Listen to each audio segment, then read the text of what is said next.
Hello, everyone, and welcome back to another day of the Daily Grind. I'm your host, 30NSG, and on today's show, we're going to be talking about Suicide Squad, Kill the Justice League. Players are worried could be a big trouble before the game even comes out. So what we do a standalone topic 4 days a week right here on 30NSG Live, starting at 10 a.m. So if you like this type of topic or this content, please make sure you hit that share, like, and subscribe button down below. It helps the channel and the video out. I give you a topic up front so you can just get the info that you want. And if you want to move on after that, the rest of the show, we have a conversation with the live chat. And we discuss topics each and every single day with the live chat. And then we also talk about the topics later in the show after the main topic. So let's get started. Now, the business model for Suicide Squad that Rocksteady has done, the specific model, I'm talking specific, and I'm going to go into it a little bit more in detail here. The specific model of this game has yet to be proven to work. Okay, this is not a free-to-play Fortnite model. Okay, this is not a juggernaut franchise like COD or Grand Theft Auto Online model. This is a failing, okay, and falling into the same model as specifically as what Anthem did and Marvel's Avengers did. Okay, now we know that Anthem was worked on for years and didn't do anything with it for I think it was 7 years. They didn't do anything with it. And then they saw themselves at E3 with the trailer they created. And then in 18 months, they put that together and then launched that game. And the problem with that game was the loot and the end game. Okay. Anthem started getting pushback back when people were grinding, and there was no weapons, right? We were looking at the weapons. We were looking at the stats. We were like, well, this is weird. And there was no end game in sight for Anthem. Also, Anthem had major bugs at launch. Couldn't connect, overload, servers crashed, and they were trying to catch up, right? But man, that microtransaction store constantly updated for Anthem, but yet content and bug fixes were a problem. Let's fast forward now to Marvel's Avengers. Marvel's Avengers was worked on for years, and they wedged a grinding loot system, okay, with no loot and no end game. And the top of that, they were chasing themselves and fixing the game for two years. Okay. Now, I played Anthem. I played a lot of Anthem. I played Marvel's Avengers. I played a lot of Marvel's Avengers. Okay. So I'm seeing what people are saying about Suicide Squads based on the little trailer that we saw, and they don't want this game to be what Anthem was. They don't want this game to be what Marvel's Avengers was. So the problem with Suicide Squads, I almost said Marvel's Avengers, but insert game here, right? The next thing I'm going to say between Anthem, Marvel's Avengers, and now Suicide Squad is all content is free. The problem I see with this, okay, right now, even if the game wasn't getting the pushback that it's getting right now, right? Let's say we didn't get Anthem. Let's say we didn't get Marvel's Avengers, right? And this was the first live service game of this looter, shooter, brawler type of thing, okay? Well, once people play the main story, okay, which is why I'm playing Suicide Squads, right? Because it's Rocksteady at the end of the day, right? They make good single-player stories. I'm playing it for the main story. Majority of the player base will stop playing this game, okay? Once that happens, this game is living solely on cosmetic skins and battle passes with cosmetic skins, okay? Because they said all cosmetic skins, okay? All the other content coming into the game, the stories, the heroes, whatever else they're doing is free, okay? And I know a lot of people look at that and go, well, that's good, right? That means we don't have to pay for anything, and that'll be good. That only works if they sell the game, we're talking Harry Potter numbers or the Hogwarts Legacy numbers, right? 10, 12 million copies. And then if everyone leaves, right, and they still have the 20-80% rule type of thing, which we'll go over in a little bit, then this game can potentially survive. But nonetheless, Rocksteady has taken the time to make this at least one full, unless they make one full, in my opinion, one full additional year. So let's say the game took 4 years to develop to get to this point, or 5 years to get to this point, okay? At launch, they should have had 4 years of the main campaign, 1 year of extra content. So when the game comes out, they have content ready to go, willing and waiting, so that there's constant content coming up. And while that first year has that content coming up, they're working on the next year's content, right? So they're all already ahead of the game. Now, the cosmetic items in this, the items that people will be buying, going to be a small amount of the player base, right? This is the 20-80 rule, right? now stylized, their stylization of this game that you can see right now, okay? They chose this type of style. They're going to need to make some really badass skins for people to be like, yeah, I'll spend $10 to $15 on that skin, right? And that needs to be more than 20% of the population, because even if they have just mediocre skins and people are paying, like we saw it with Anthem, we saw it in Marvel's Avengers, okay? This is not a Fortnite, okay? This is not Fortnite where it's just a free-to-play game and you're going around the one open world map, right? This is a looter, grindy game. This is Marvel's Avengers. This is Anthem. This is not Destiny, okay? This is not Warframe. This is not those type of games, right? This is exactly, specifically, Anthem and Marvel's Avengers. Now, new heroes. The new heroes that be added into this game need to be different all around. Now, I know we've seen a small slice of the pie with this, and everyone sees right off the bat, and I did a breakdown of there's actually melee weapons and stuff in the game, but they kind of just glance over it. So everyone looks at this game right now and says, well, it's just a shooting game. Well, I'm not a huge DC fan. We had a little conversation in Discord this past weekend, and people were making some points of going, well, that's not who Boomerang is. Boomerang doesn't even use guns. He uses the boomerangs, right? Captain Boomerang. Harley uses guns, but she also uses her hammer, baseball bats. They have melee weapons in this, but the small chunk they showed us didn't really look like nothing but guns. So people are worried, right? They're saying, well, if you add a different character, let's say they add Weasel, or let's say they add, I don't know, give me someone. I don't know. Bane. I know Bane's dead, but if Bane comes in, or the Riddler comes in, or Poison Ivy comes in, are they all going to be just using guns? You see what I'm saying? So it's interesting because the base of the game is based around weapons.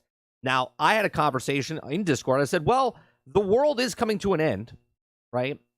And they have to save the world. And they have to save the world against the Justice League, who was supposed to save the world. The people that were the criminals of this world now have to protect the world. So they would do that with any means necessary. So I kind of took that route and said, well, if Captain Boomerang needs to use weapons, then he needs to use weapons. But here's the perfect example. Here's Wonder Woman. Is she toting a gun around? No, she's smashing Flash with her forearm. She's using a shield, and she still has her lasso. Doesn't have an AK-47 trying to shoot, the Flash. So take what you want from that. Now, another problem with this is that it's full price. One of the other problems people have, myself I don't, because I'm paying for the single player, but a lot of people have a problem that they're paying $70 for this full price game, and the content is going to be free. And they're charging for skins. Well, the people see a full price tag of the game, but they hear that they're giving all the content away for free. The next question is, how long do we have to wait for the content? Right? Obviously, you look at that and go, well, you're not paying for anything, so you should wait as long as you want. But they're grinding in that game. And when the content does come out, does it feel like it's a good piece of content, or is it a bare minimum so they can sell more skins, right? If you're waiting months and months and months for content, and yet the content that comes out is like an hour, 2 hours, but for 6 months, they were just constantly pumping out skins, right? That seems like they're not really putting more content in. It seems like they're putting more content skins in, type of thing, right? Future content. The content that's being brought to this game needs to bring more story content. And this is my opinion. I feel like it's a comic book. DC, based on comics. Marvel, based on comics. This is the same argument I had from day one with Marvel's Avengers, with Marvel Future Revolution, with any other comic book game, right? Picture this game as one issue, okay? It's a full price, one issue of the game. Then all content that comes out needs to just be as good, if not as good, right, as the original content as far as story goes, okay? It needs to be on par with the main story and feel like the next issue, the next comic issue that's coming out. Not just the same, we just play at least, that we played for the last 3 to 6 months, right? So if we're playing this game for, let's say, 3 to 6 months in the same city of Metropolis, doing the exact same thing, and then all of a sudden they bring in more content, it's the same stuff, right? And not bringing any more stuff in, but yet the content of the skins just keeps getting updated, right? One of the bigger problems with this type of game like this is keeping up with the players. The grind in the game has to be great. Has to be. A looter needs to make you feel like you're not wasting your time, right? That's the big word there. Feel like you're not wasting your time. As soon as it feels like it's wasting your time, the player starts to see the cracks in the foundation. Once that happens, they'll start to get bored. And once they get bored, they'll start to see all the other flaws in the game, and they'll start nitpicking and doing all this other stuff, right? Hence Anthem, hence Marvel's Avengers. But if you keep them feeling like the game is great, then you start to fall in love with the weapons. And if you fall in love with the weapons, and then you fall in love with the different heroes, then you want to go grind for certain weapons. You want to go grind for certain builds and whatnot. If you have great weapons in the game, because it was built from the ground up, if it's melee build, if it's machine gun build, whatever it is, then the players will feel good to use that said weapon.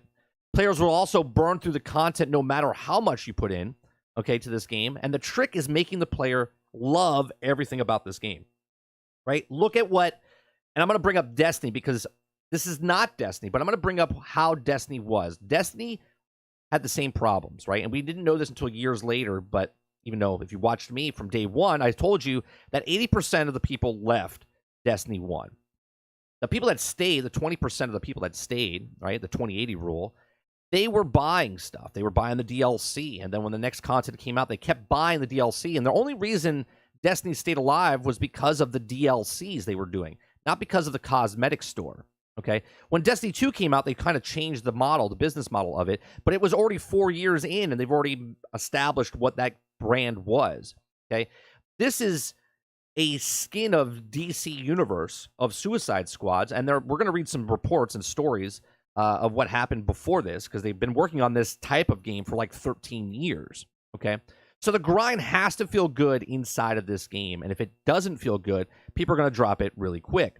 Now, you might be a player that's going to play this game for the single-player aspect of it and then move on with your day, and that's fine. But the people that are grinding for this game, that want to build up the Harley Quinn and the King Shark and then whoever else they bring in, wants to feel like there's more to do in this game than just the same map, with the same villains, with the same bosses that you're fighting, right? One of the good parts, I think, of this game, and I think a lot of people are not giving credit for, is Rocksteady up to this point has never, ever, I don't think, done a bad single-player game, right? The Batman series is one of the most beloved franchises in video game history, okay? Just franchises, let alone DC, let alone comic book, okay? Up until Spider-Man came out, Batman was like the best comic book game out there. And it was made by Rocksteady. People loved the story of what Rocksteady was doing. And they look at this and they kind of just shove it off to the side. And they're like, oh, well, it's Suicide Squad. And they think Destiny. And they think Marvel's Avengers. And they think Anthem. But they don't think that, well, it's Rocksteady behind it. So even if you don't want to buy this day one, at least know that at least Rocksteady is going to have a good story in the baked into the main campaign of it. And it should be really good. You can actually see glimpses of it during this actual little interaction between Wonder Woman and Flash and the banter back and forth when they're going through. And I think a lot of people are just kind of dismissing this because of the industry of what we're in, right? And I'll call being cynical, right? I'm very cynical on a lot of things in the industry. But to get bit by a dog that had nothing to do with this game and then take this game and lump it into the rest of them is kind of disingenuous. You know what I mean?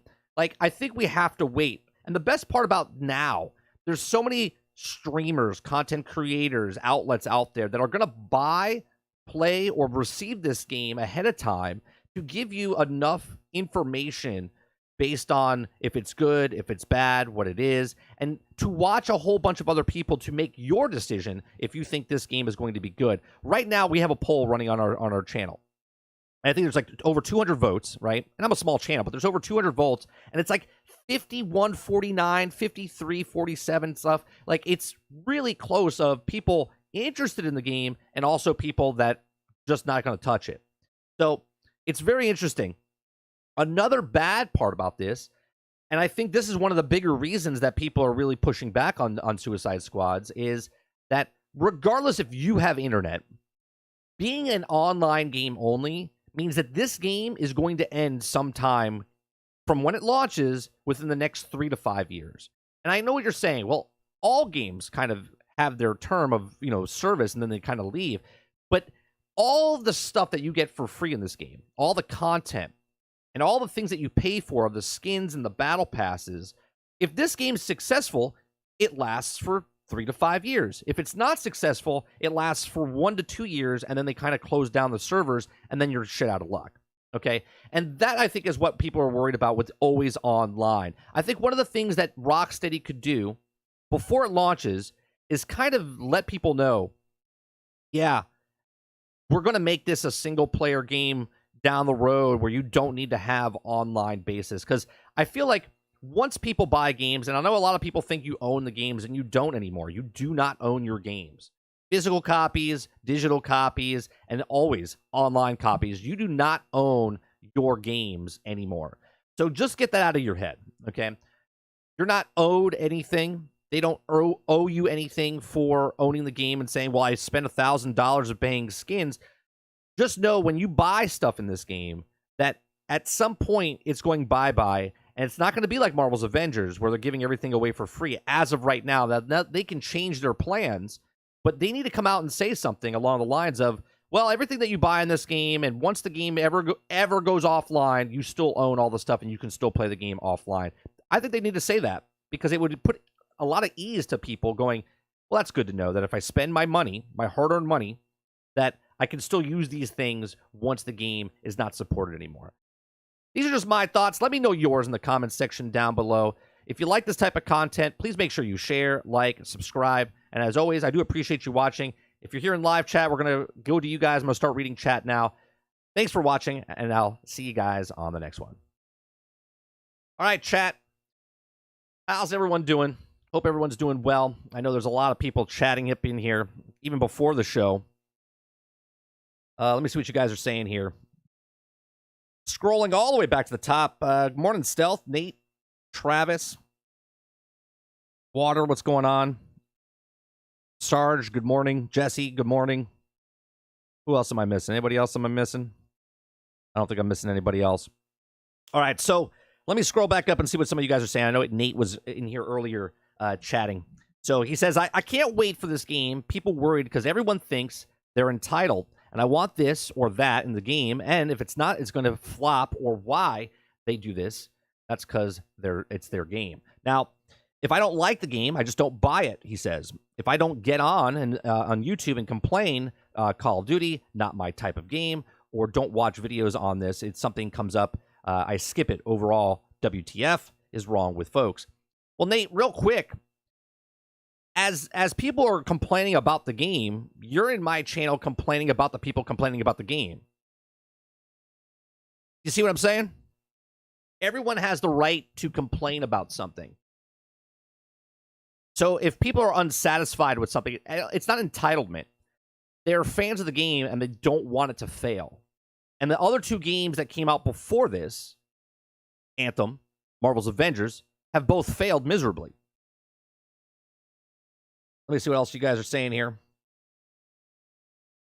Travis says, true, but you can't catch... Oh, that's for the catch the girls with small rooms, and it's illegal. Yeah, we were talking about Pokemon earlier. Yeah, I never grew up with Pokemon. I was already in high school and kind of surpassed that before it came out. Nate again says, the series is fine. I have one. You people, many of them think that the next-gen console people could afford. There's nothing wrong with other than that. It's also, oh, you're talking about the Series S. Yeah, it's in a different channel. You guys can go over there and listen to Lono talk about the Series S. We're not talking about that here. Let's see. What else you guys talking about? Morning, Sarge. 30 says, or Travis says, question, topic for the day. Have people forgotten that superhero stuff have had so many people say superhero movies aren't actiony enough? What do you mean by that, Travis? What do you mean by that? Superheroes are action, yes, but they're also about semi-deep storytelling. Look no further than The Punisher or Venom. Oh, I see what you're saying. Yeah, I think the story for Rocksteady for this is going to be phenomenal. I do. I think the story element, if you just buy, and here's my expectations, and where Nate actually said people have expectations, and I'm only looking for a single-player game, right? Like, if I buy a cake, I'm going to eat the cake, And the frosting and the toppings on the frosting are bonus, right? And that's the way I look at a live service game since I've changed, since Defiance and Warframe and Destiny and Division and Marvels and Anthem and all these other games that come out. I've completely changed where I was like, oh, I this is what I want from this game. What I want from this game is Rocksteady to make a really good single-player story. And after that, if I enjoyed my time with the single-player story, I will dive in and grind more for the weapons, for the armor, for the gear score. And there's an article we're going to talk about gear score and stuff like that. Morning, Jesse Mac. Doing a new update for Battlefield 2042 on my third time doing this, and the freezes on my update 2 times now. Watching my own update to see the dice will freeze my update. That's a feature, Jesse. That's a feature from them. Stealth says, I miss Anthem. Anthem was a fun game. Just, they didn't finish the game. Travis says, supposedly BioWare didn't even want to make Anthem, but EA made them do it. Well, not only did they make them do it, Travis, but they made them use an engine they weren't efficient with, which was the Frostbite engine. Anthem had some good stuff. Just flying around, having fun was kind of fun. Only played it on my friend's house, but it was also kind of fun. Yeah, it was fun. It was actually a lot of fun. The combat system for it, but once you started seeing the cracks in the foundation, which is the loot system and the actual end game, there was major problems with Anthem. Also promised they wouldn't pay for anything in Battlefront 2, and I love the game, but that was a blatant lie. Suicide Squad will see 20 million first day. Let's go. Water, you are smoking something. Share it with the rest of us. But the problem with people's nowadays say that superheroes are about action, not story, which is wrong. Yeah, I never understood people that say if you're playing Destiny for story, you're playing the wrong game, or if you're watching a Marvel movie for story, then you're watching the wrong movie. And I'm like, I'm pretty sure movies still need a first act, second act, third act to actually keep you entertained. Don't get me wrong. You can have an action-packed movie and enjoy that movie, and maybe you don't go for story. But there still is a story underneath there. If it's good or bad, the action might outweigh the actual movie itself, but story to me is king. That's why I watch television. That's why I watch movies. That's why I watch, or play video games. Travis says, man, the more I watch it, the more it hurts my eyes and brain. Everyone being so damn zippy is worrying to me. And this is why I think video games are not meant for everybody. I look at this and go, this looks really fun, right? The same person that looks at a movie and goes, Fast and Furious, I just watch it for the action, and I go, I don't really like I like to go to a movie to watch the story. There's going to be story in here, and I like the action. I think there's going to be a really good balance of both. Water says, for this to be successful, make the grind loop fun. 2, make the content fun. 3, little to zero bugs. Or 2, little to zero bugs. 3, put it in an end game because we all know it needs one. There's actually 5 there, isn't there, Water?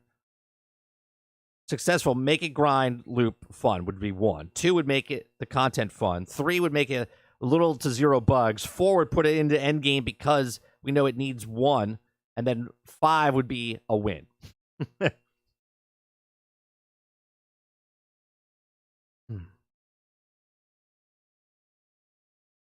What else you guys saying? Travis, I still love Cyberpunk, but I waited till PlayStation 5 to get it. Looking at PlayStation 4, each version-ish.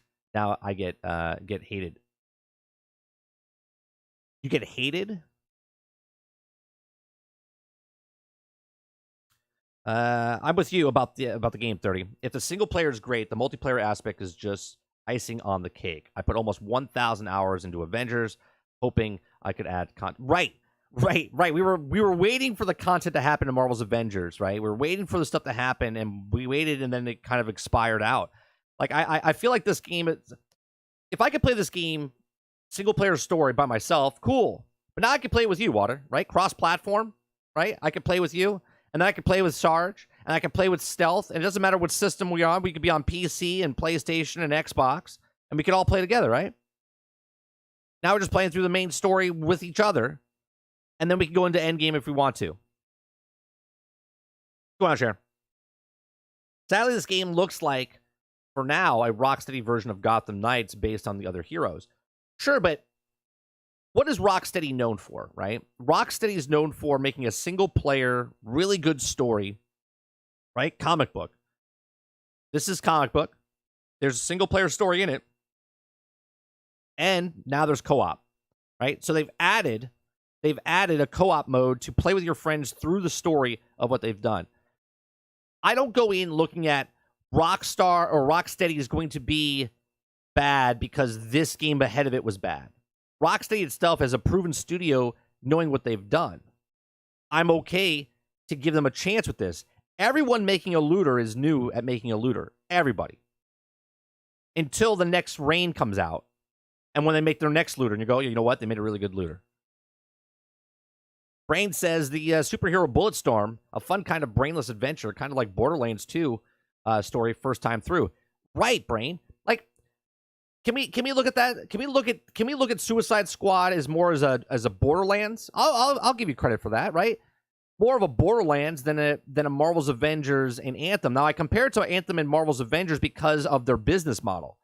It's specifically exactly like those two games. It's not like Fortnite. It's not like Call of Duty. It's not like Borderlands. But the structure of the game feels like a Borderlands for sure. This is based in the Arkham universe, right? Which they've already built up for all those other games. So it would make sense for them to continue going through it and giving them a shot at it. But here's the best part. If the game does suck, you don't have to buy it day one. You don't have to buy it week one. You don't have to buy it month one. You can wait for this thing to go on sale. And because it's a grindy game, because it's a game that's going to keep going and keep going and keep going, then you don't need to be there with the Joneses. You could wait 2 months later, go, hey, well, people say they really like this game, and then you start playing it, and then you start to grind, then you catch up. It's not like it's going to leave you behind.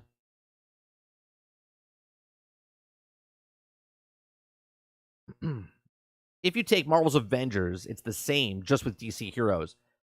Yeah, that's very generalistic as far as what the game was. I mean, sure, I guess you could be like, well, it's like Black Widow and Winter Soldier because they have guns, right? We only saw a small sliver of what this game is. The traversal, for 100%, looks 10 times. You know what? 100 times better than the traversal that was in Marvel's Avengers that we waited 2 years for, and we're still waiting for them to, I think, implement the actual traversal thing, okay, before the game actually closes down, right? So the traversal in this game seems much better already than Marvel's Avengers. The gunplay, the swinging mechanic, looks 10 times better than the gunplay and the swinging mechanics inside Marvel's Avengers as well. We haven't saw any of the melee combat. We saw very little melee combat from King Shark for a split second. And I think that's why people think everything is just gun-related, which it could be. It could be a melee Borderlands type of thing where you just hit and just stab somebody, but it does seem like there's actually other movements. They haven't told you if there's an actual, like, ultimate ability to do, right? So, yes, there's comparisons that you can make with Marvel's Avengers for sure, but I don't think it's a one-to-one picture of Marvel's Avengers. And I played Marvel's Avengers for 1,100 hours, and I look at this and don't see Marvel's Avengers.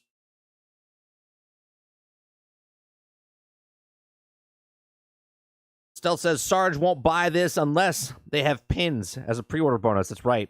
That's right. And then he can hold them up and say who wants to buy the pins. I wish PlayStation had a fit into the Infamous line more. The first two were so good. Oh, right. I forgot about that. I forgot about that game, Brain. Infamous and Infamous 2. Those were fun games. Why is it easier for my eyes to handle fast pace in first person than third? Like there's a specific reason, or just am I weird? No, I think there might be just too wide, because when you're in first person, you're not seeing as wide of a spectrum. So it might be something along the lines of that, Travis. The fact that they're releasing it with cross-platform is already a win. Right. Already ahead. Drop in, drop out. Right, Water? Drop in, drop out, supposedly. Okay, where you can just join your friends. Hopefully there's a save in progress if it does boot you from the game, but we don't know this. This is all speculation right now. But that would be interesting. What if they're putting Deathstroke as one of the next DLC characters? Sure, but let's pick a character, Jesse, that doesn't have guns, right? And I think this is where a lot of people were having issues because everyone has guns. That's what they show you in this, right? So first impressions are everything. Everything in this trailer has people using guns. Well, I can't remember a time. I'm sure Poison Ivy like held a gun, okay, but I can't remember a time that she used, guns. And when you start taking Poison Ivy using guns, or if you take another character like, I don't know, Scarecrow and he's using guns, or Calendar Man using guns, I feel like you're getting into the waviness of Fortnite. Skins, doesn't matter what the skin is. Mandalorian has a gun. Deadpool has a gun. Wolverine has a gun, right? You're just taking these characters with skins and you're giving them a gun type of thing. Hell, you don't have to, but it's year one.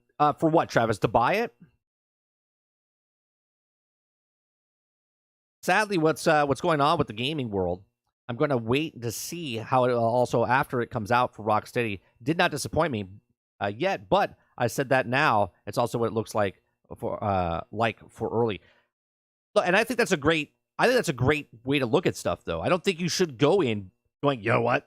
Here's my money. I don't think you should do that for any, product in the world. Like, if you're excited about something, you want to do your research, right? You don't buy a new phone without kind of doing your research. You want to know what kind of megapixels it has, or what kind of screen it has. You buy a computer, you want to know the specs. You buy a washer and dryer, you want to know the cycles and stuff that it has. The refrigerator, you want to know how many shelves and stuff. Like, you do your research with certain things.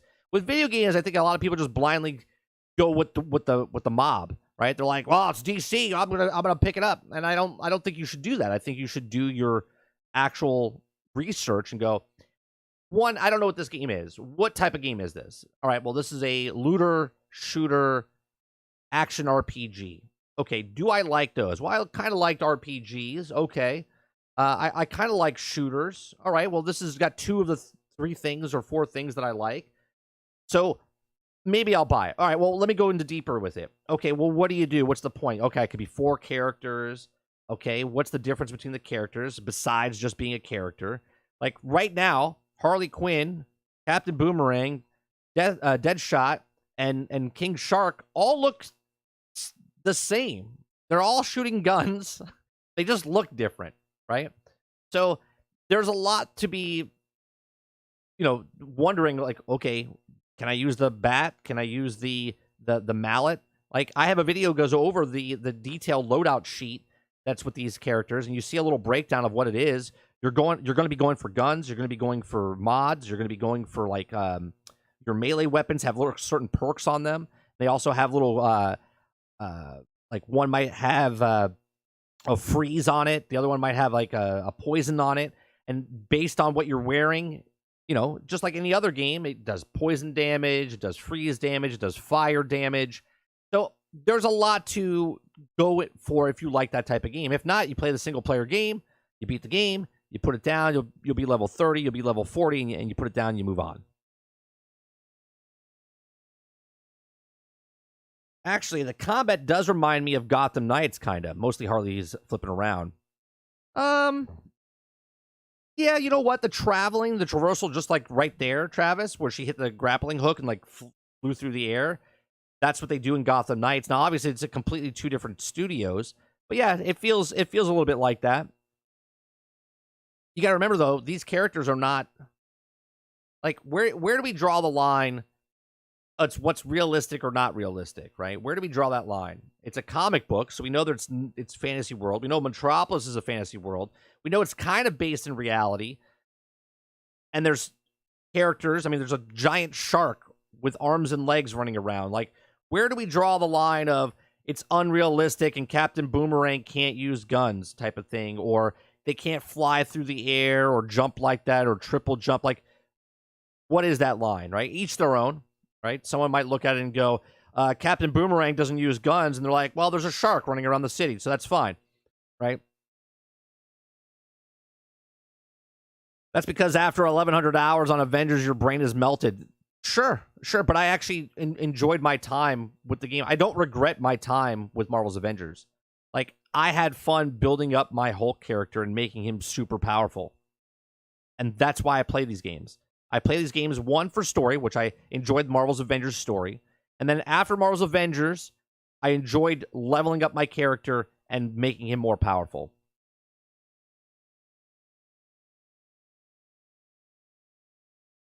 Peacekeeper would be a new character. Sure. Anybody from the DC Roic, anybody from the DC universe could be a Suicide Squad member. You don't even have to take it where if they weren't a Suicide Squad member in the comics, okay, you're like, well, he wasn't a Suicide Squad member. They could make anybody a Suicide Squad member, right? Anybody. That's the beauty of it. They can make whatever they want. So a lot of people, like, you know, I want to rewind that for a second, what she just did there. Okay. What is she? You know, people are going to say this. I'll be the first. Not that I'm criticizing it, but they switched to Harley. What is she grappling onto right now? Right? What is she grappling onto right now? She ungrapples, jumps on the building, then shoots up again. What is she shooting to? Like, is she grabbing onto the laser? Like, what? Oh, she's grabbing onto one of the... Ah, okay. She's grabbing onto one of these drones. Now, I wonder if that's her drone or if that's just a regular drone. Interesting. She has a drone. Okay, that's interesting. See, stuff like that when you go frame by frame, because if you just watch this, you're just like, I don't know what she's grabbing onto.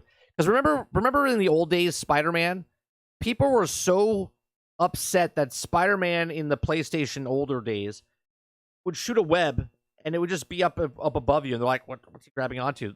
They're in the city, but they were really honed in on the spider web not connecting to anything. Yeah, I was saying that you don't have to buy it year one. I got you. They should add heroes and villains. The Justice League is huge. I'm also sure that them under the control of Brainiac. Right. Well, think about this, Water. Once we're done with the 5, because I think that's what it is, you have Flash. You're going to have Flash, Green Lantern, Superman, Batman. Wonder Woman might turn. In this trailer, she's not turned yet. She could turn at a point. Well, then they could add Robin. Robin could be taken over. You could add Nightwing. He could be taken over. Anybody could be taken over. So do we even fight Brainiac? Is Brainiac like this boss that we want to fight, but we won't fight because the content that they have, best case scenario, the content that they have for this game is already made, right? Maybe they've taken a page out of my book from yelling at all these other games for years. Maybe they already have the content made. So year 1 comes out. They already have, year 1 in mind already done. Not working on it, done. And then they release the main game, and then they release their content through the first year. While they release the first year content, they have the second year content.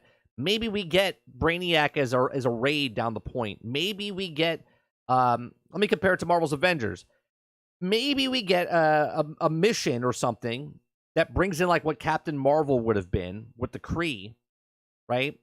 Knowing of a bigger, badder enemy coming out, and it takes a longer time to, not the end of the game, beat Brainiac, but at the end of the game, we awake the Justice League, so we help or kill Superman, Batman, Green Lantern, Flash, and at the end of that, you think you're going to fight Brainiac, but Brainiac is a to-be-continued moment, which is like a comic, which is like a show, and then year 1, we get closer and closer to him, but other enemies are being taken over by him, right? That would be interesting.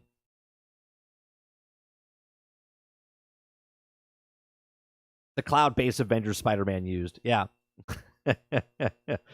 Minor details make a game like this even better. Right. At the end of it, the trailer, you heard the laugh. If anybody else heard that too, or is it just me? What laugh, Jesse? I don't want to play the trailer because you get copyright claim. I don't want to play it. We got copyright hit the other day for doing the Star Wars trailer stuff. We all know that Harley is a grappling into the same thing she's always grappling into. Joker's coattails. It's heard Spider-Man was grabbing onto Uncle Ben in the earlier game. Brainiac will be the final boss, no question. You think so, Travis? Then okay, let me put it this way. If he is, because the whole thing in this game is that they're being taken over by Brainiac. If they're adding new heroes, okay? If they're adding new heroes, let's say you could be Poison Ivy, maybe you could be Penguin, maybe you could be Bane, maybe you could be Riddler, whatever. Okay? Weasel, Peacemaker, whoever. What are you fighting?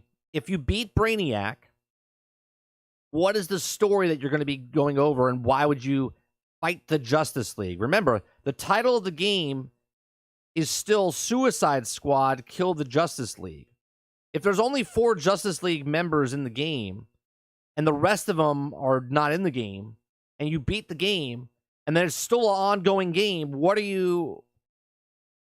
Is it Kill the Justice? Is it Suicide Squad Kill the Justice League until the end of the game, and then we put another title in? Like, what is that title? You see what I'm saying? So Brainiac, I don't think you fight. And if you do, he escapes because he's still controlling the other characters. Because if they're bringing free content in and they're going to bring other villains in, then there needs to be a point of why are the other Justice League members still corrupt? You see what I'm saying? I think it will lead into a Wonder Woman by Monolith Rocksteady. I think this is the same model used in the standalone Wonder Woman game, which would be pretty dope. Is it, though? I mean, they could take the voice actress. It doesn't have to look the same. It doesn't have to look the same across the board. They could just use the voice actress. It's just stylized different, you know what I mean? It would be a risk. It'd be a risk if Avengers teased the Kree and then proof of the game is done and it was never seen.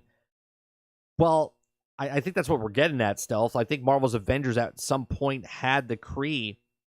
They have the model of Captain Marvel. She was supposed to be in the game.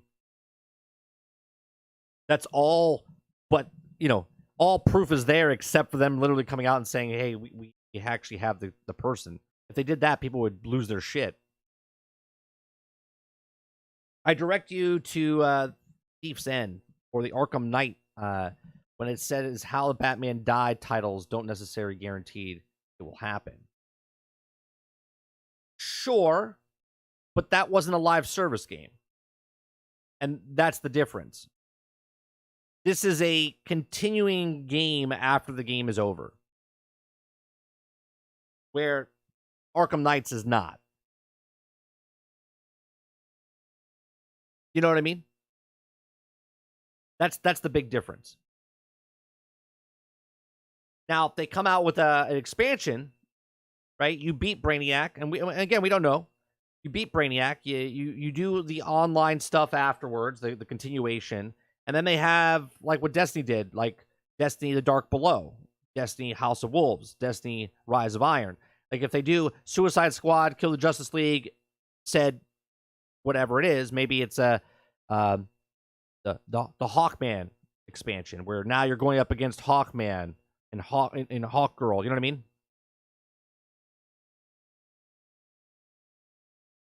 Right, Sarge, and that's what a lot of people are worried about. People are worried about the free model. If this game, let's say, sells like Water thinks it's going to sell, where 20 million copies, okay, there has to be enough of the player base after the fact of beating the game, hanging around, and loving it, and buying skins, okay? Because that's it, okay? Hence why Destiny charges for the DLC. Okay? Because it would not sustain itself if it was just off the Eververse.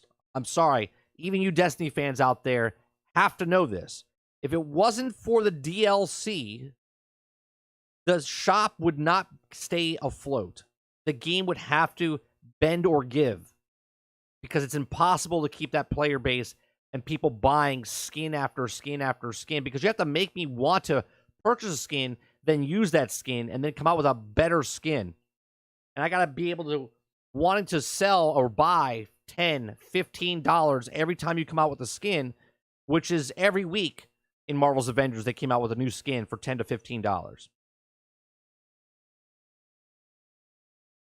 I'm saying call it kill the Justice League doesn't mean you actually get to kill them.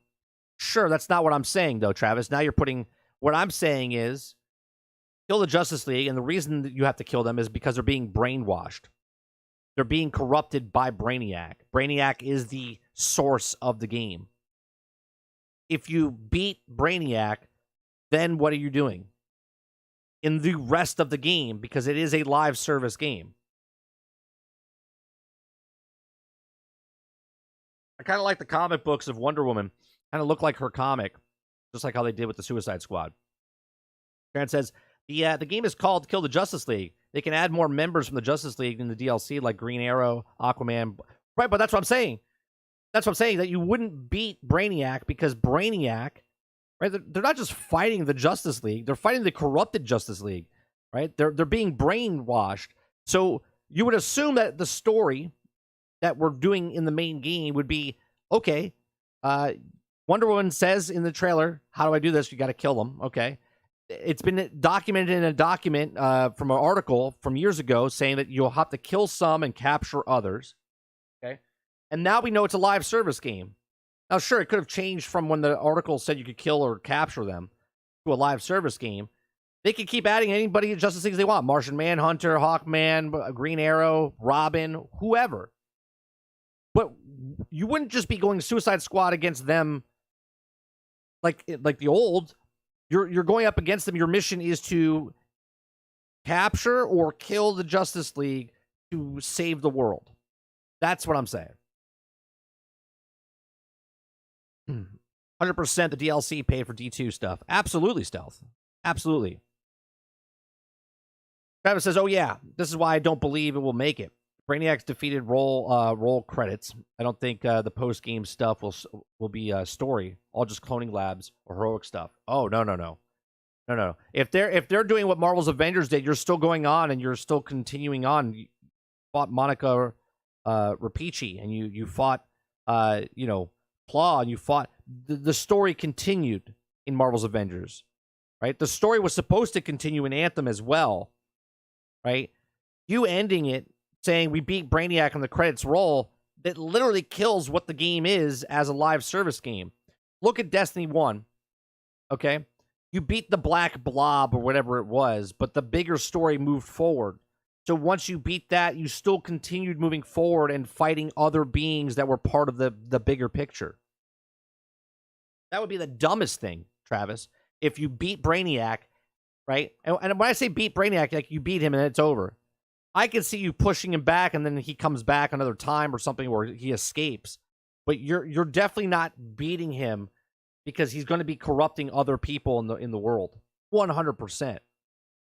If they have a bigger vision for this game, they already know, just like anybody else would know.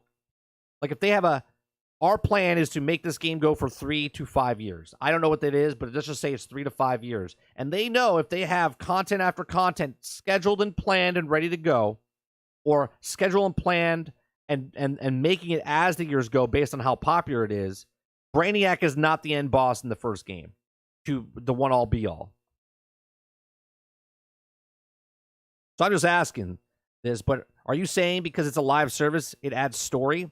At that point, why wouldn't you charge for it? That's the point. That's the point. Anthem didn't charge for it. It didn't have loot. It didn't have endgame. Okay? And it was going to give us all content for free. Well, they weren't making enough money from the cosmetics, so they couldn't support the game. So they destroyed the game. Marvel's Avengers was supposed to have a continuation of the story. You were still defeating AIM, okay, which was Monica Rapici, and then was supposed to go in. The reason that she was doing what she was doing was because of the Kree army invasion was coming. So she wasn't the bad guy, but she was the bad guy, but she was working with, like, if you played the game, you would know it continues on with the story. The big baddie is always the last guy. It's not the first person in the first game. It's always the peons ahead. So there's going to be someone else that's the boss that we're trying to get to Brainiac. But you can't get to Brainiac because you're going to have to go against these other characters. And if you beat those other characters, then Brainiac will probably be like, all right, well, you've won the day. I'll be back, type of thing. It's a live service game. It has to continue. If it's not a live service game, then don't say it's a live service game and then just make the story, beat the story, and then move on. What if Harley was help Batman? She knows about Bruce, bring Batman. Then you can choose to kill or help Batman. Stop his brainwash to help the Batman versus Superman, and the game should work, though. Jesse, that's what I was saying a couple days ago. I said, wouldn't it be cool? Now, obviously, it'd be cool to kill the Justice League, right? Like, it'd be cool to kill Flash. It'd be cool to kill Superman.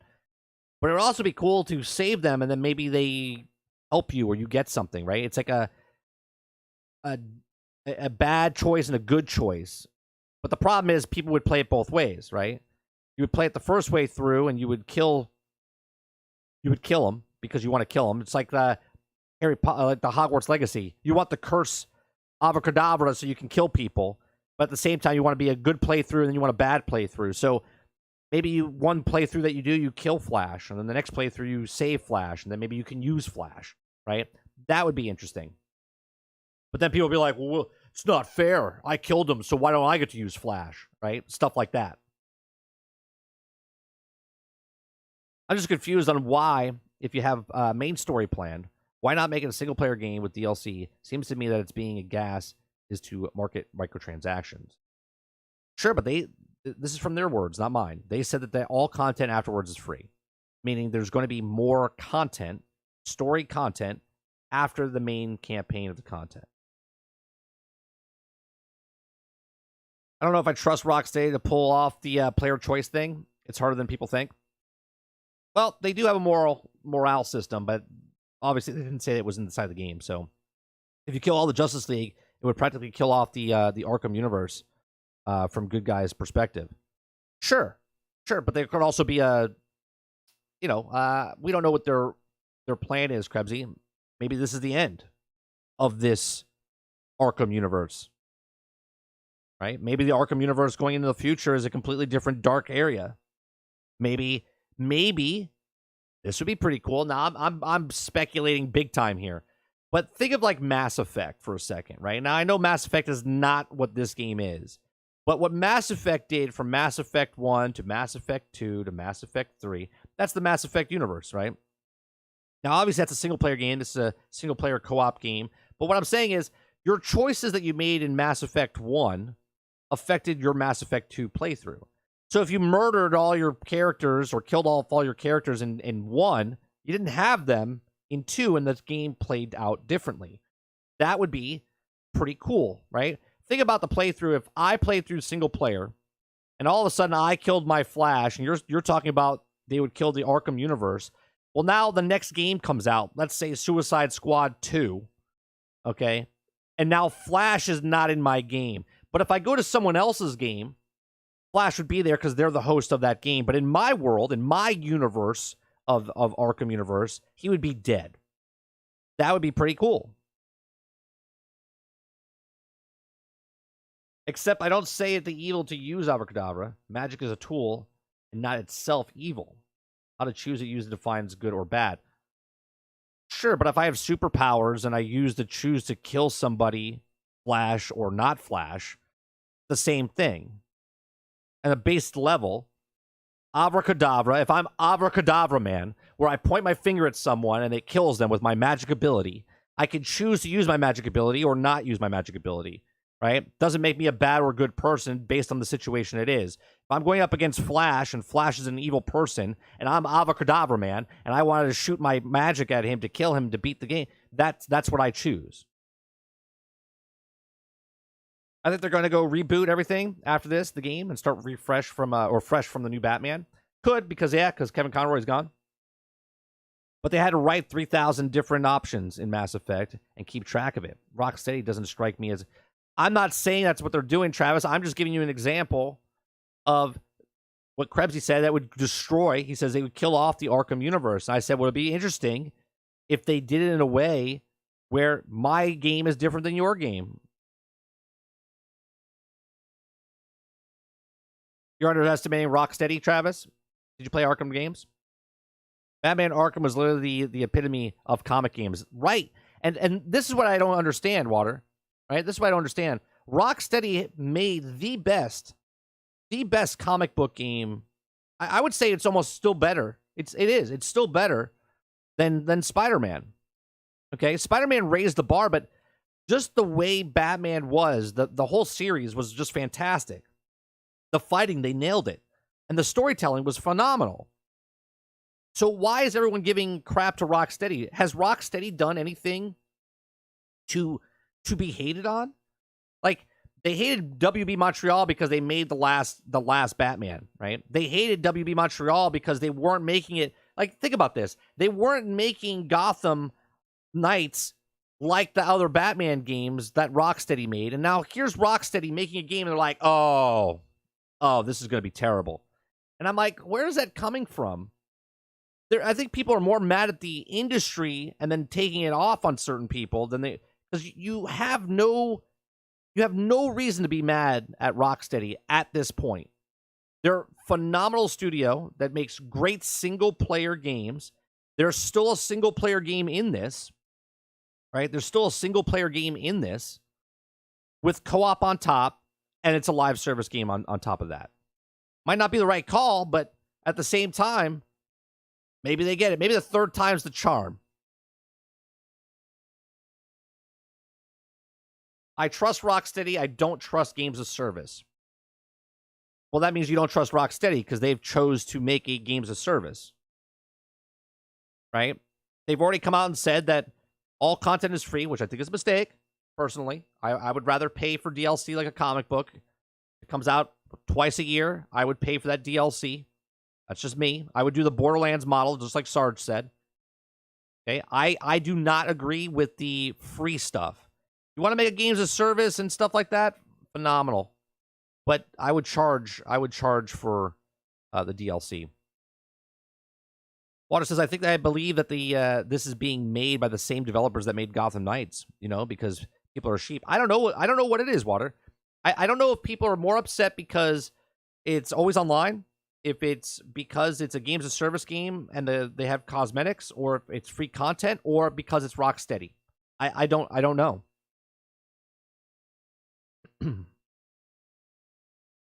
Warner Brothers told them you're doing a games of service. You don't know that. They've been working on this game. Actually, let's go to some articles here. We'll go to some articles here. Karen says people lost trust in the gaming industry since lately even big AAA studios are making fun of people. That's why. Sure. But again, if you get bit by a dog, are all dogs going to bite you?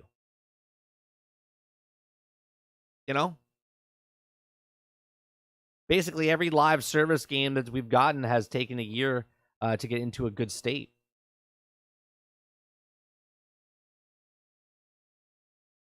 I'm trying to think because this game, Reese, and I'll give it to you. This game is 100% the exact business model of Anthem and Marvel's Avengers, right? For those two specific games, the 4-player co-op story-driven action RPG, okay, that's all content is free. That's what it fits right into that. This doesn't fit into the other type of games that are free to play that have come out that are live service games or whatnot, right? Also, other studios that have been doing this had rocky starts on their other games. Rocksteady hasn't had major issues besides the port that went on to the PC, which wasn't them. They've always had good games.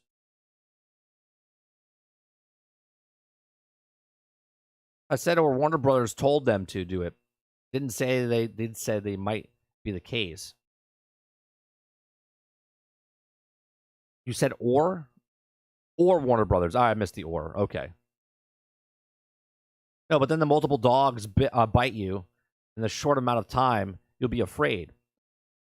Sure, but if you go, if you're afraid, then you just don't buy it, right?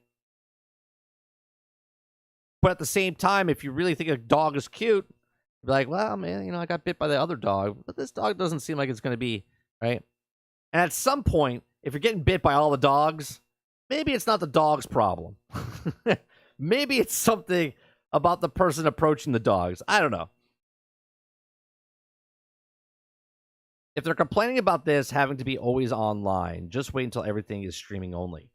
Well, I mean, that's a conversation for another time, though, Water.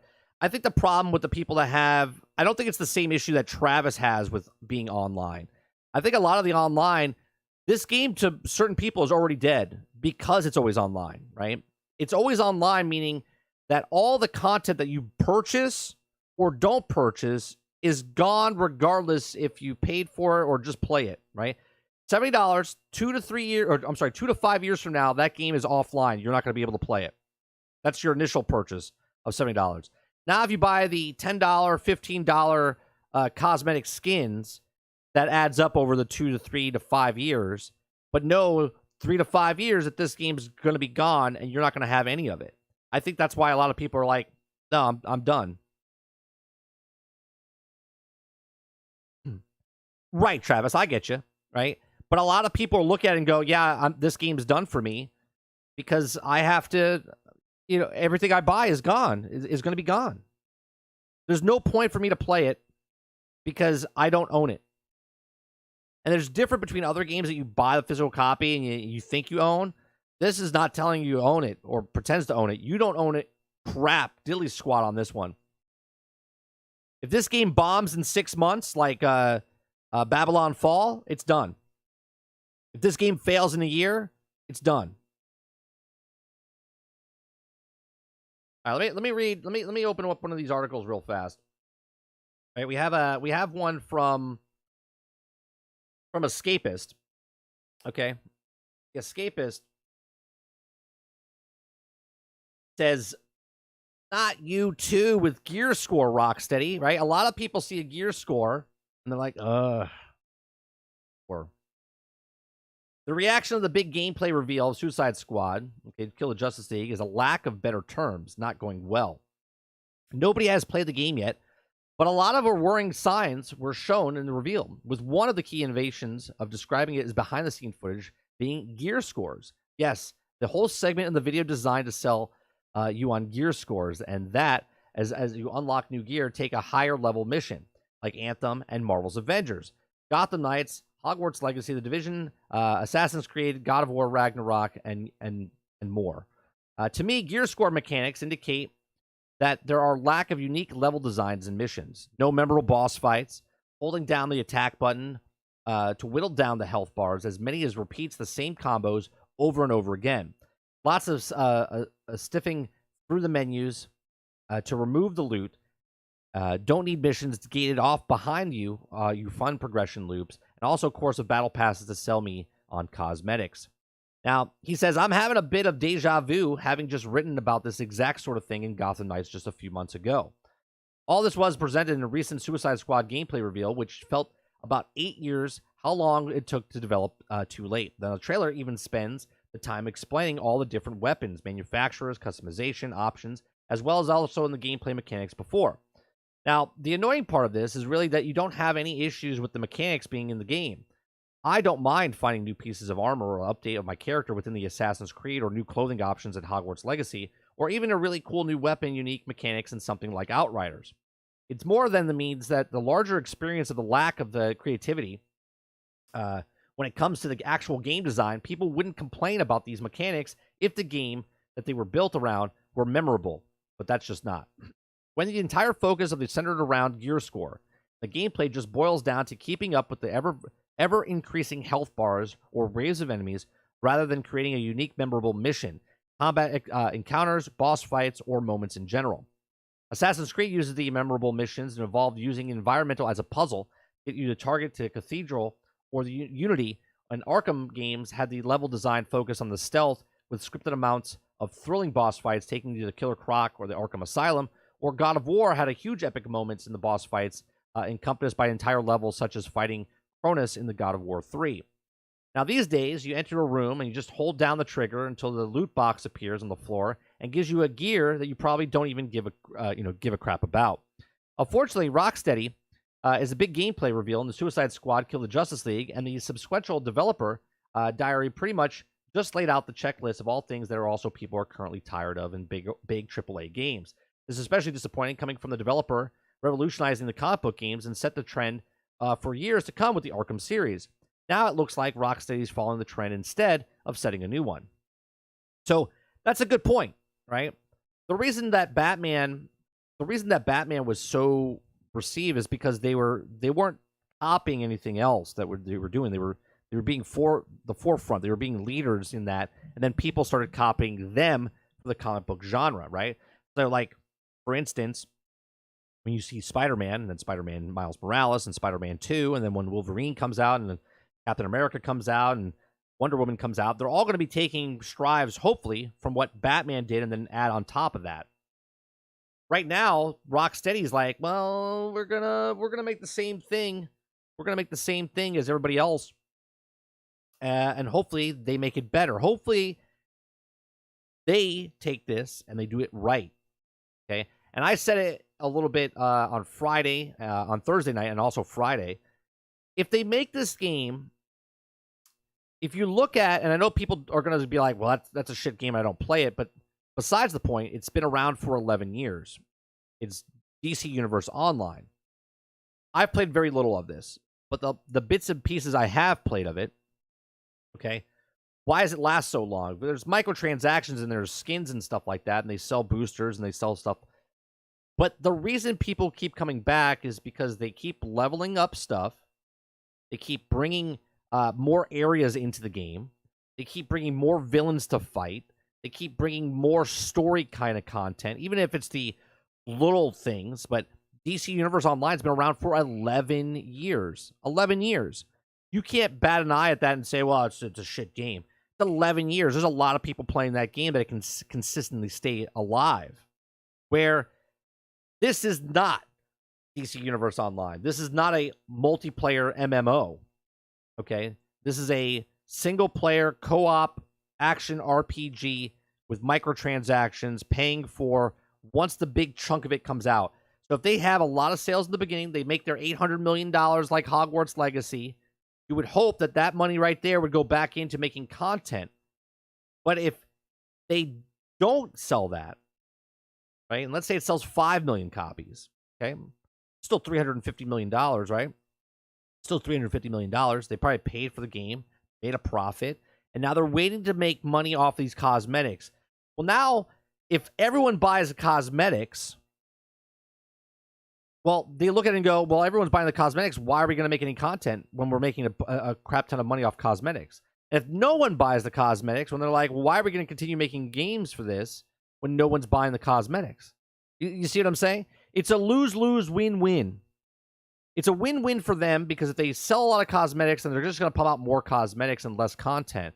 If they don't sell the stuff, it's a lose-lose for the person, for the gamers, because they're not going to make content. They're not going to make more stuff because they're like, there's no point in putting more stuff in this because no one's really buying.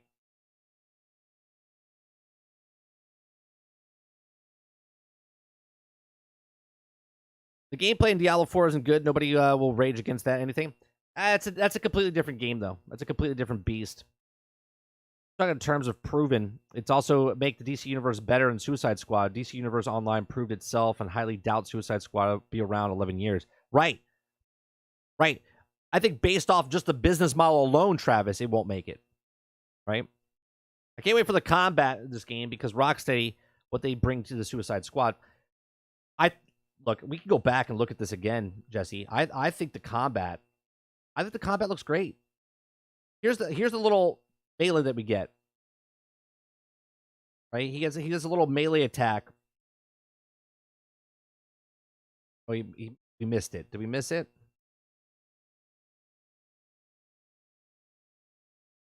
I think there's a. Let me go over here. There's a melee attack that happens.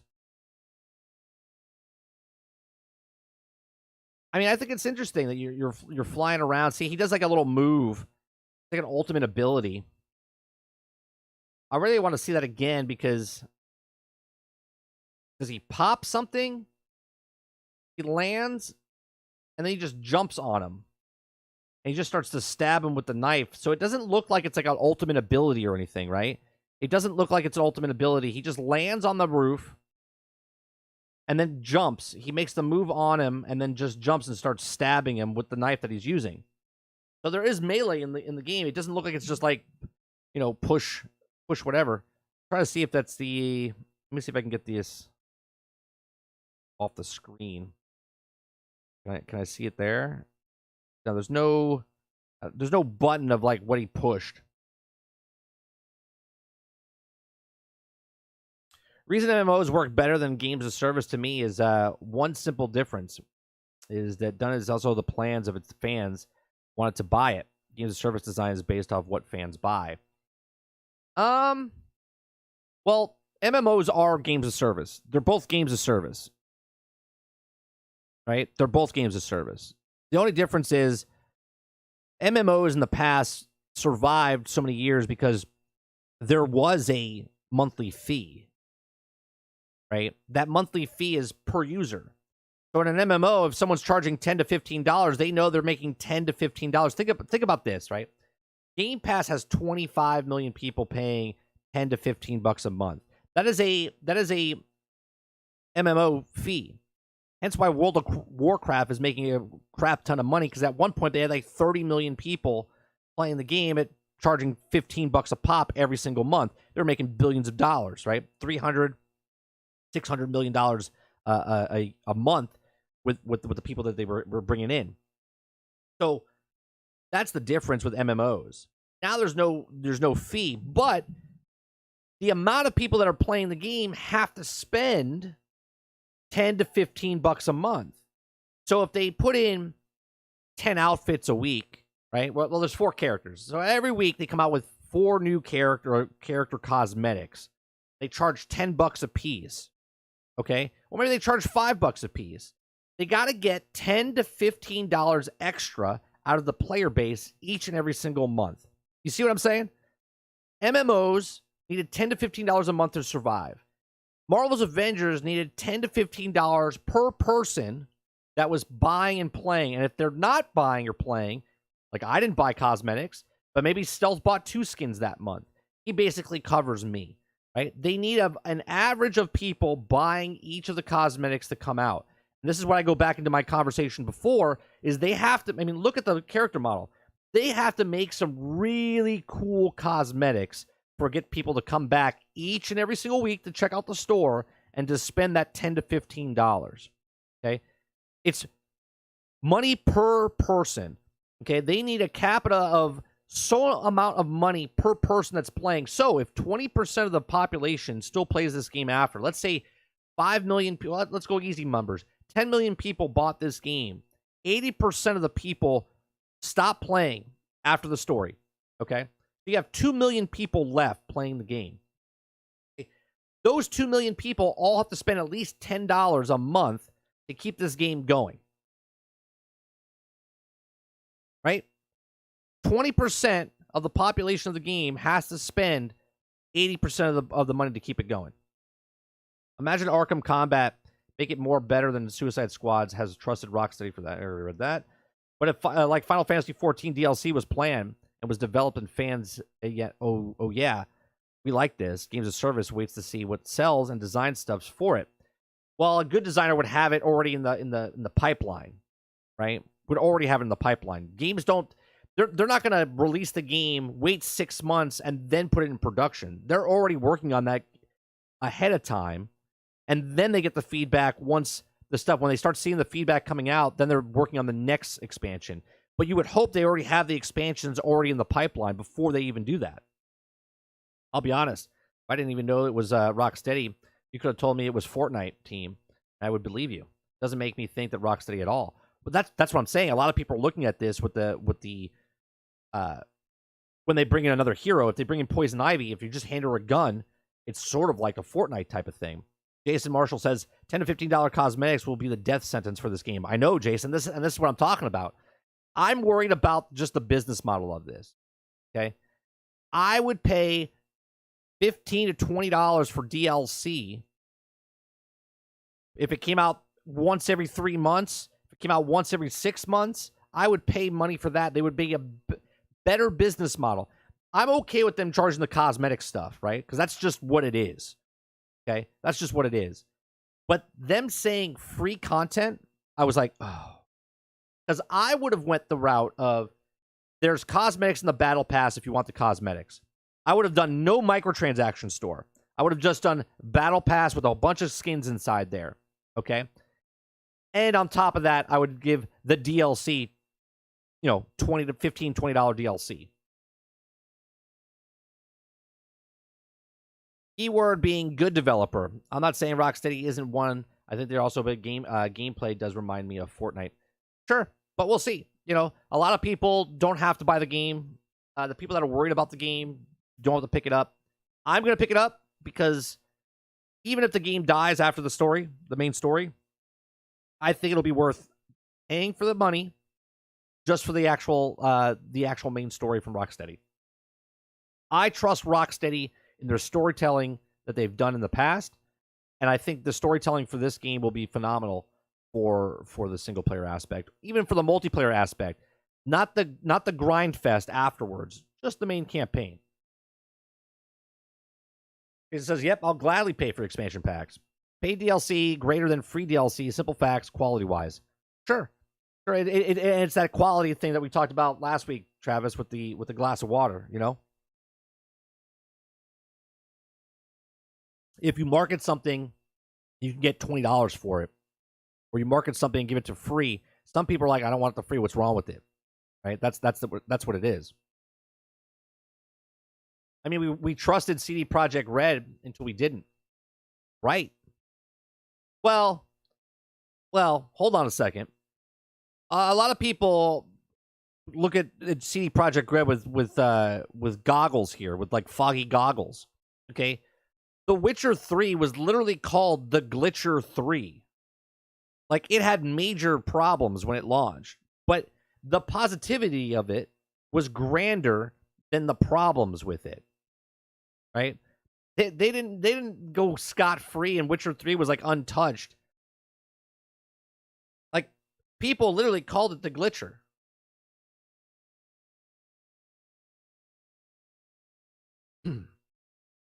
And that's not talking about glitches and stuff. We're talking fundamentally, Cyberpunk came out and it was broken, buggy.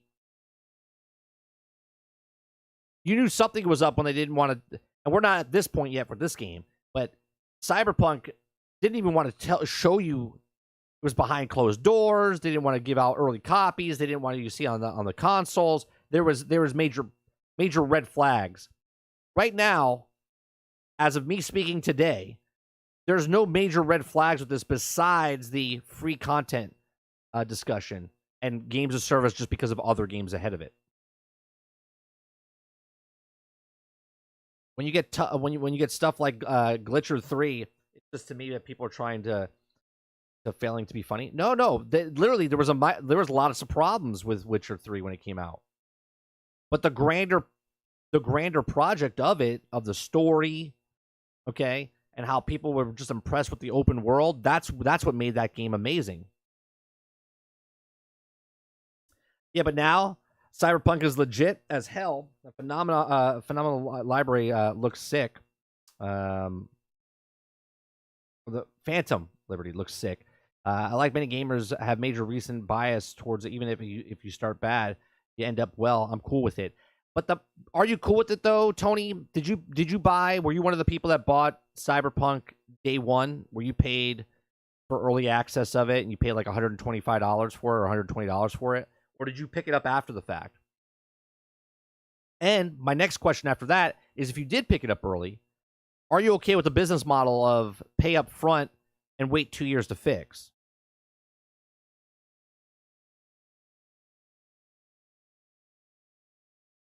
Day one of the Series X, and honestly, it ran fine for me. Okay, so not to dismiss anything you just said, but I'm dismissing everything you said because you weren't one of the people that had problems with it. You see what I'm saying?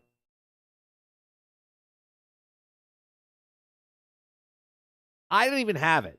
Oh, I actually have it. Brain gave it to me, but I didn't play it, right? But the people that paid money up front and they couldn't play the game, it was literally unplayable for them.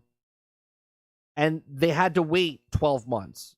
And this is not just a Cyberpunk thing. This is an industry thing where Battlefield, Halo, all of these games are coming out, and you have to wait 12, 18 months to fix it, right? Sure, No Man's Sky was good when it came out, but now it's great. That's 6 years later. It took them 18, 24 months, I think, to get to a good spot before people were like, No Man's Sky. Now No Man's Sky is the thing of, can this game have a No Man's Sky comeback, right? Cyberpunk, no matter which way you look at it, if you're a fan of it, fantastic. But it took 2 years to get back to in good graces with people. Where if they just worked on the game and released it, then they wouldn't have to do this. Their stock prices are still down.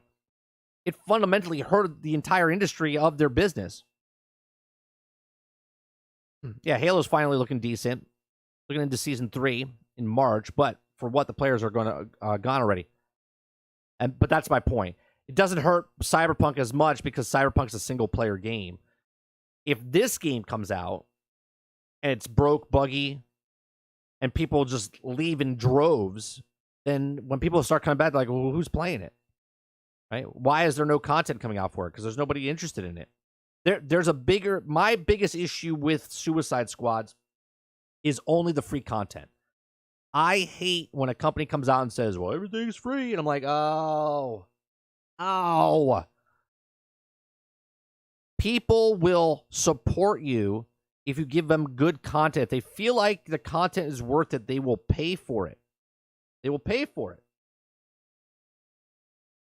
Let me bring up another article here. This is from Paul Tassi. Okay. He says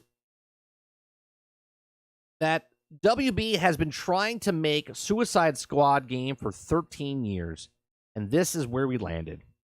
Okay? He says, as everyone tries to figure out what on earth to make of Suicide Squad Kill the Justice League, a game that has just headlined PlayStation State of Play, it may be useful to dive into the history a little bit. Now, in one form or another, WB or DC have been trying to make a Suicide Squad video game since 2010.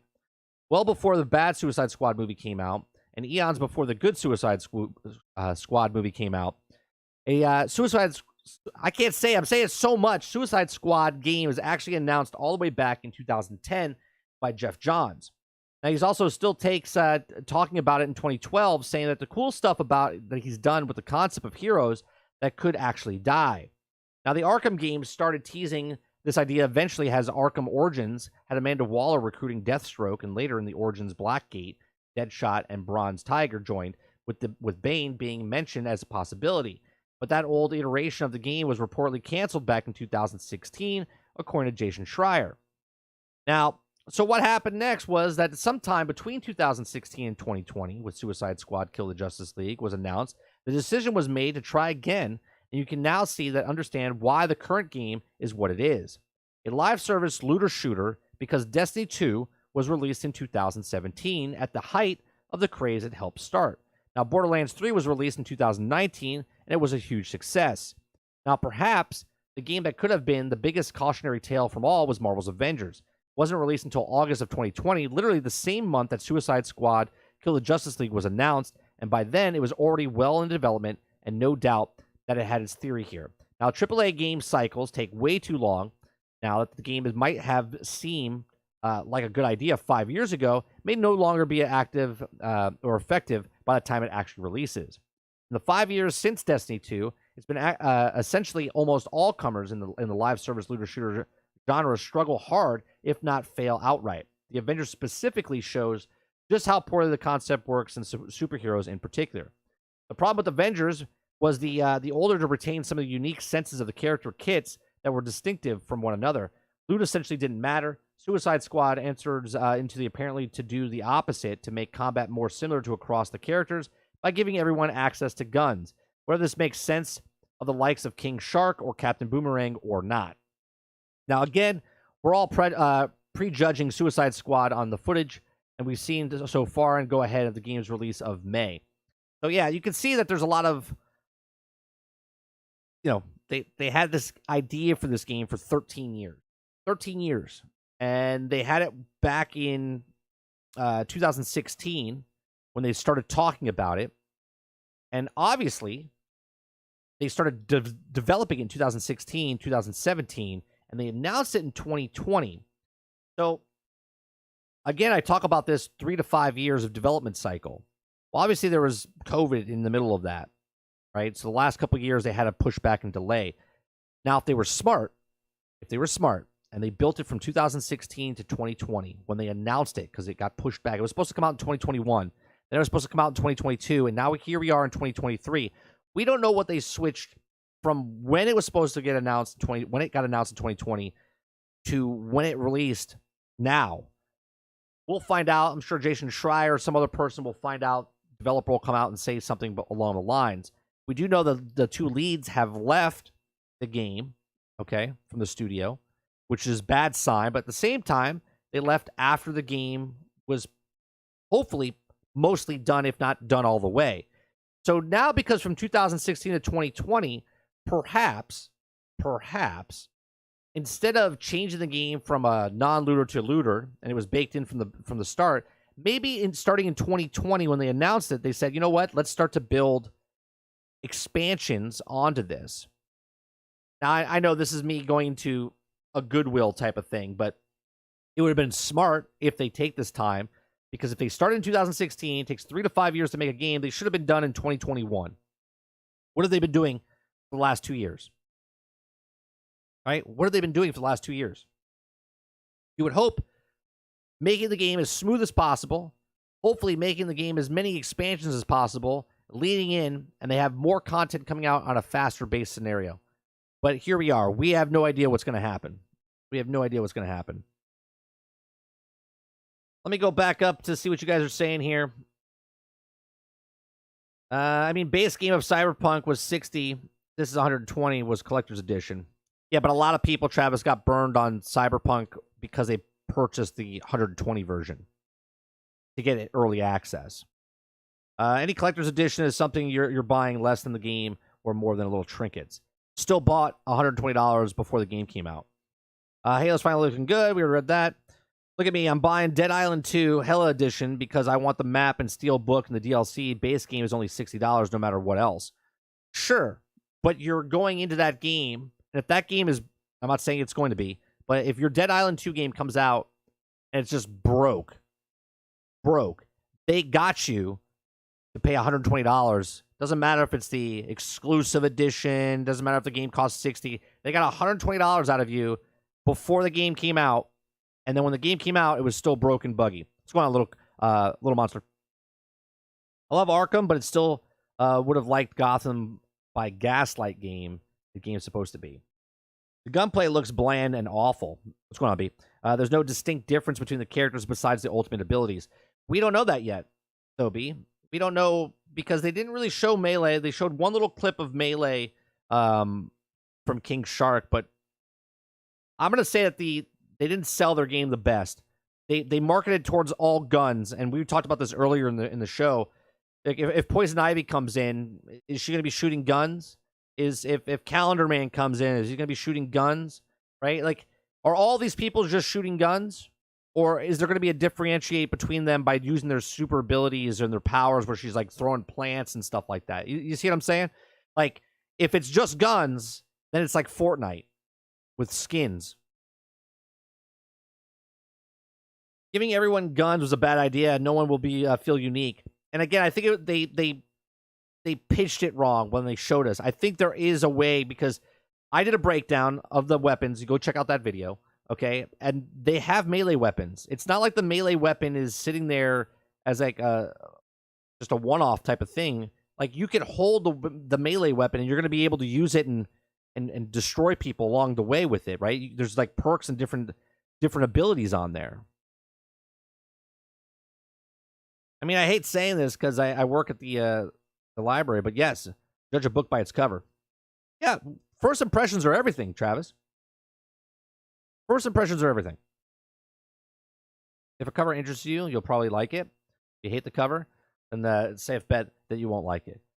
Well, first you have to like the cover. If it's cool cover art, right? If it's a cool movie picture, you're going to go watch the movie. Just what it is. Right? You see a cool poster back in the day, you're like, I'm going to go watch that movie just based on the poster. You saw the cover art of the game, and you're like, that looks badass. I wanna play that, right? Like think about the Atari games and the Nintendo games back in the day. They were pixels, but there were full blown pictures on the box art. That's what sold you. Okay, that's what sold you. Gear to strength, superheroes, supervillains just doesn't seem right. Well, I think you're already starting off powerful. Don't quote me on that, but I think you're already starting off powerful, and then you get to be more powerful. No matter how you look at it, how is Harley Quinn going to fight Superman? You know? The true question is, will Duke get the game before being gifted? Will the Duke get the game before being gifted it? What do you mean? No Poison Ivy will have a flower gun and shoot out needles. Maybe. I guess so. We'll see. We'll see, though. Seems like they just made to leave the characters out sadly. Maybe just leave out some characters sadly. Bane uses weapons. Sure. But what I'm saying is there's certain characters that don't use weapons. Now, what if they're trying to bring said Enchantress, whose her own words, only weaklings use guns. Really power comes from knowledge. Give her a gun, I'll be pissed.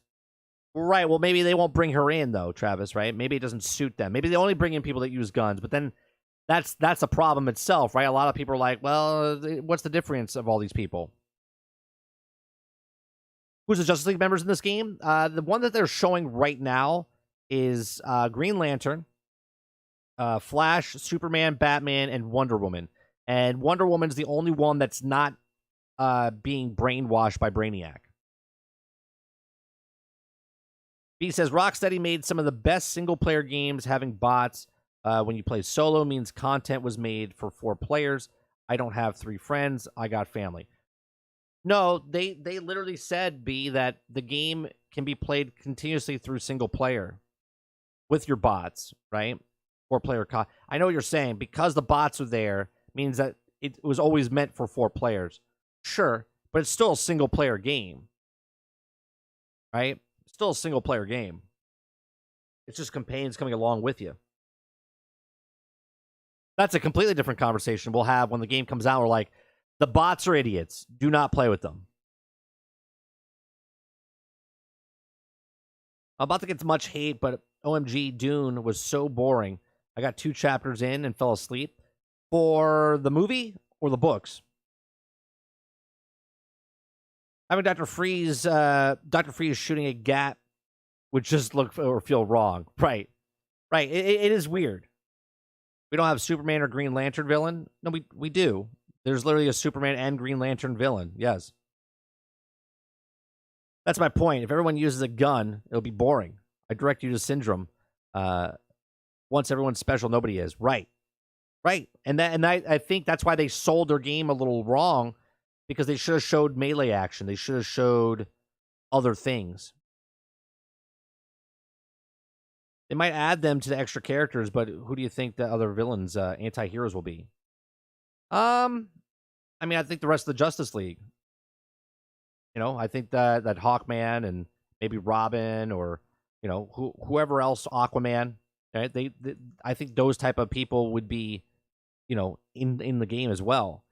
I hope there's more than the 5 they showed, because if they only showed 5, I'm a little worried about that too. Because look at Gotham Knights, right? Gotham Knights up to this point, I said, needs to have more villains. They only had the 3 villains. They had Harley, Freeze, and Clayface. That was it.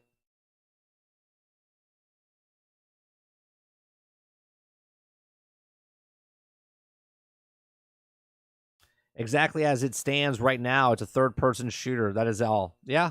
It's like a skinned. Red Hood joins the squad? Could, potentially.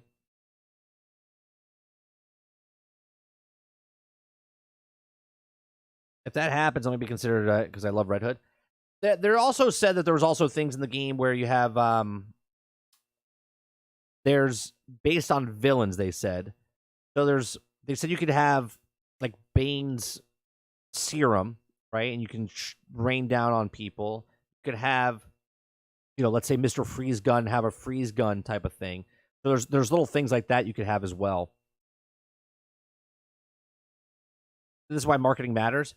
Right. They could, though, like, they're probably showing you how to play the first mission. Like, if we watch this all through again, right? We watch this whole thing. You start off on top of a building, you see the things happening, and you, like, literally, this is the whole, this might be the first playthrough. Like, this might be the first mission that you have to go on, right? The tutorial type of thing. Where all of a sudden now you see that there's a big cannon, you're like, all right, what did we stumble into here? Right? And they're like, all right, we got to go do this. Right? This is part of the story. And we see the Luthor Corp, and we know that Lex Luthor's inside this thing. Okay, he's on the back of there. And there's Flash on top of it, right? Now we have to fight, and this is the main story. So they're like, all right, well, what do? We don't know how early on in the game this is. We have no idea how long or how powerful they are in this particular one. The stat screen they show means absolutely nothing of the stats that they're showing us here. We have no idea how early on or late in the game this is, right? And this is basically the mission. They're showing you the entire mission, and it cuts. It's not jump cuts. It's literally cutting from Harley Quinn to King Shark to Boomerang in the same mission. And they're showing you. Now, a lot of people said during the trailer that there doesn't seem to be a lot of villains, like a lot of bad guys in the thing. If you guys look, can you see all the red dots down here? Right? A lot of people are like, well, there doesn't seem like to be a lot of people because they're only killing 2, right? Because this is only me. If I was Harley Quinn, I'm up on top of the rooftop, and I'm killing these 2 or 3 people. But meanwhile, Water's on the ground, Travis is on another building, and we're all fighting people at the exact same time. Right? We don't know if there's kind of puzzles or anything. They're not really showing us. They're just showing us how to traverse through the thing and how you're jumping over them. Like, there was a shield, a purple shield up, jumping over the shield, showing how fast each of the characters moves and whatnot. They don't show, right? There's a melee attack. Now, that's a cutscene. Now, again, we don't know if this is a melee, like a special, like this happens when you're up close or something and you use your boomerangs, or if this is something that happens. I think it'd be a big mistake if your melee weapon was like Borderlands and you push down the right analog stick and then he does this. Okay? But it does seem like that's what it could be. Right? Then you see moving across, we're all working as a team. Some are taking out the tank. Some are taking out the other weapons up above. It feels like it would have a cool little vibe, right? If you're playing by yourself, is your AI going to be doing that stuff? Or is it going to be like you have to move with your AI and they stay pretty close to you? Where if you're playing with 4-player co-op, you're spread across the whole thing trying to be a badass. I feel like it feels like a good balance there. I want to beat up superheroes, but I don't want to kill them. I want to beat them to the pulp, and then I'd be like, "Nah, you're good. I don't want to do that." Can we take a second and love Hogwarts Legacy? They could have done a budget MMO instead. Went with an amazing single player game and applaud them for not taking the easy road. Sure, let's fast forward 6 months when they go, "Hey, we're adding co-op where it makes it sort of like a light MMO." Then what would you say? We'd still give them praise because they still made a single player game that you played and loved. Hogwarts Legacy has more in common with Grand Theft Auto 5 than anything else. Release the single player campaign. People love the campaign. Dive into it, 10s and 20s to hundreds of hours, and then add the online afterwards. They could possibly happen.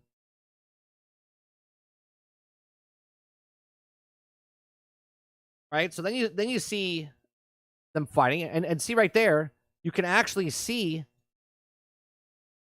King Shark is over on the right side over here. Okay? And then all of a sudden, he jumped up in the air. I don't think we saw it in the last frame. Hold on one second. I don't know if we see him jump up in the air. But he jumps up in the air, or grapple hooks or something.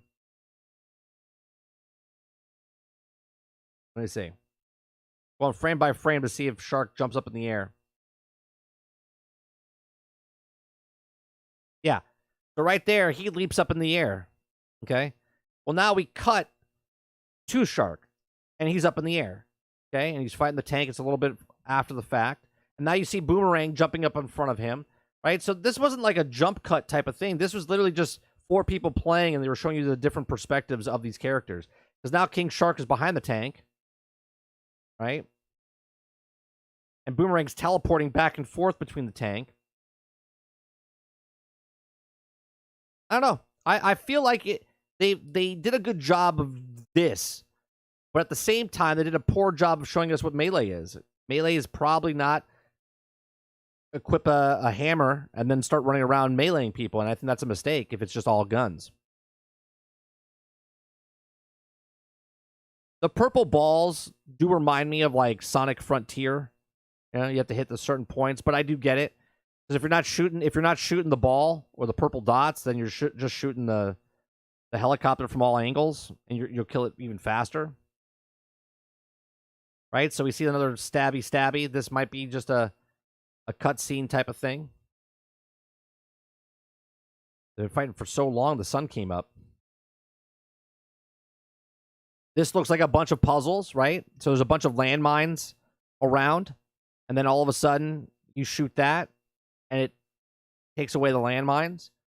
So there are little, maybe not puzzles, but little defenses that you have to bring down or whatnot before you can get to the big guy, or make it easier on yourself.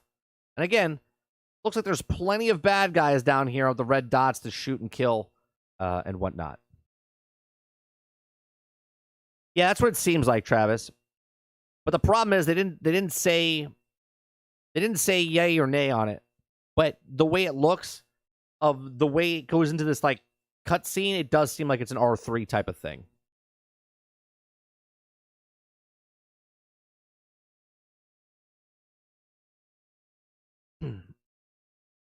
It's just a little strange to me because some of the bonus effects, right? Some of the bonus effects on there on the weapons is like if you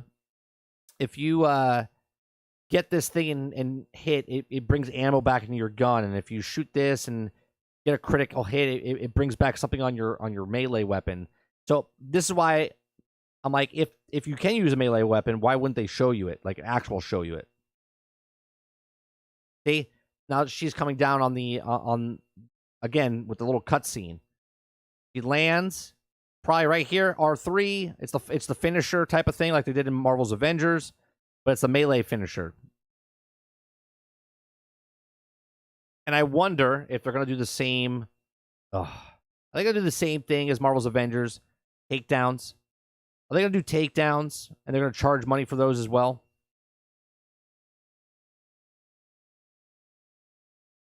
It's gonna be 90% guns. I feel like that's such a bad move if they do that. Especially if you want to be, because if I want to build Harley Quinn as a melee build, let me do it. You know, the purple weak spots kind of suck. I'd rather have freedom of exploring the weak spots myself. Sure, but what would be the difference, Monster, if the weak spot was it was glowing red? It was a small little sliver, and then you had to shoot the metal plate off, and then it exposed the red. Like, you see what I'm saying? It's the same type of thing. The only reason there's weak points on certain things is because if you just shoot, everyone shoots generalistic at it, it would die in like 5 seconds. Where if there's a point on it where the guns are, then you would have to get in front of it where it can still shoot you and hurt you and whatnot. From a gameplay standpoint, I understand. Otherwise, you get like Division 2, where there really is no weak spots. You got to shoot the container on the back of the guy's back, but if you shoot him on the front, you gotta work your way around. Well, you know that the container on the back is his weak spot. You know the purple button on the front is the weak spot. Because if you shoot anywhere else, it's just bullet spongy, right? It's the same thing. It does seem that way, though, Jesse. We've seen it multiple times now.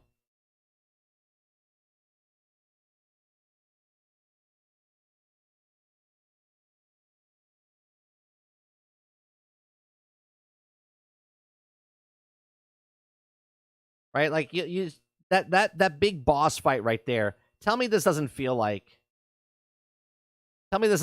Sonic Frontiers, right? It looks very similar to the Sonic Frontiers.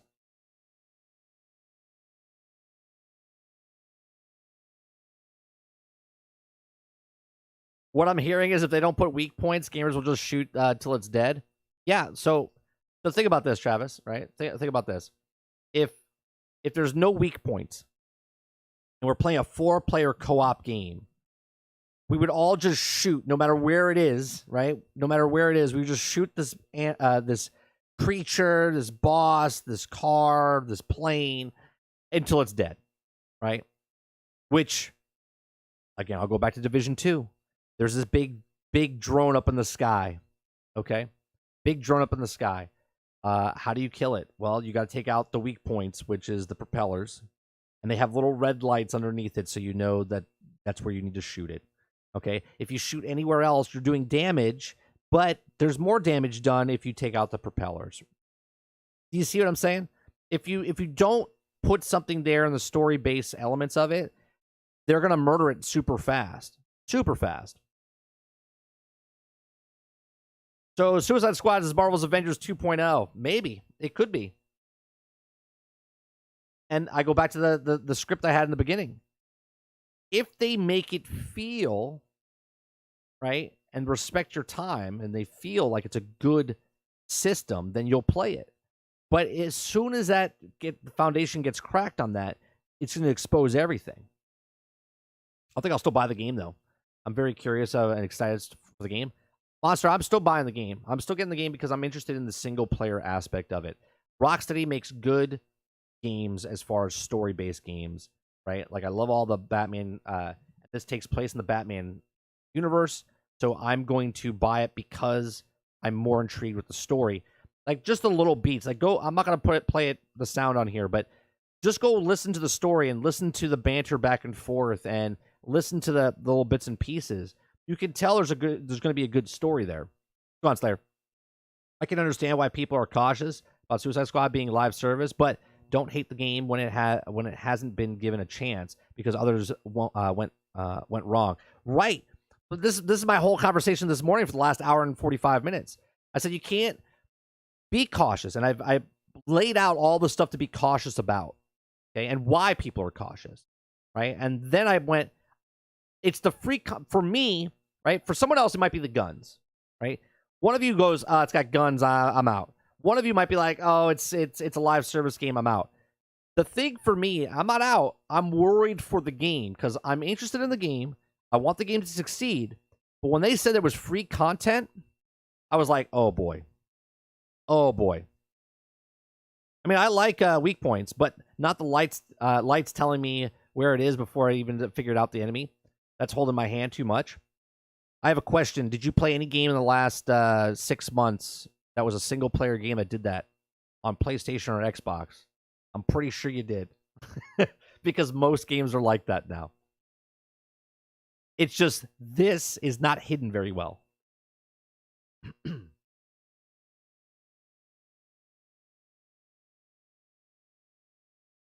I mean, maybe they even tell you, hey, I can't kill the tank. Well, maybe we should shoot the purple dots, right? Type of thing.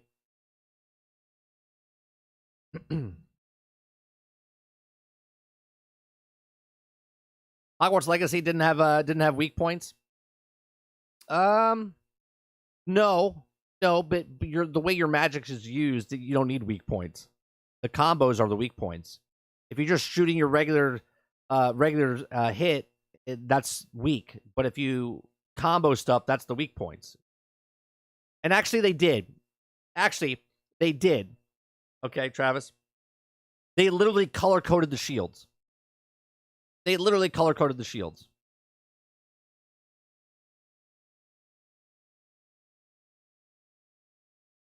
30, what do you think about the King Shark having a Superman suit? Yeah, that to me is like, you have to have cool outfits to sell stuff, right? This is my conversation about they have to have cool suits to sell you because they need 20% of the market to spend $10 to $15 every single month. to keep it going. I'm never going to buy those. I know going in right now that I will never buy a skin. I'm their worst enemy when it comes to a game like this. I will play this game, beat the story, and then grind the hell out of it, and I will never buy a skin. They will never make money off of me off a skin. I'm not interested in this. Now, we talk about Transformers comes out, and let's say Transformers is the exact same game as this. I'm interested in Transformers. I might buy a skin. Go on, Predator. I love Arkham games, and this is kind of disrespectful to me because no. What? What do you mean it's disrespectful to you because no? Question. Are you a guy who was saying that Cal Kestis Ray looks weird? Do you hear the rumor of why it might be? I did say that, and no, I haven't heard the rumor of why. Yep, that's why I'm most concerned with. If Rocksteady is providing free content, then they better have some successful way of receiving income to keep the game going long term. Or Slayer, that they have enough content already in the pipeline, right? So the game's been in development since 2016.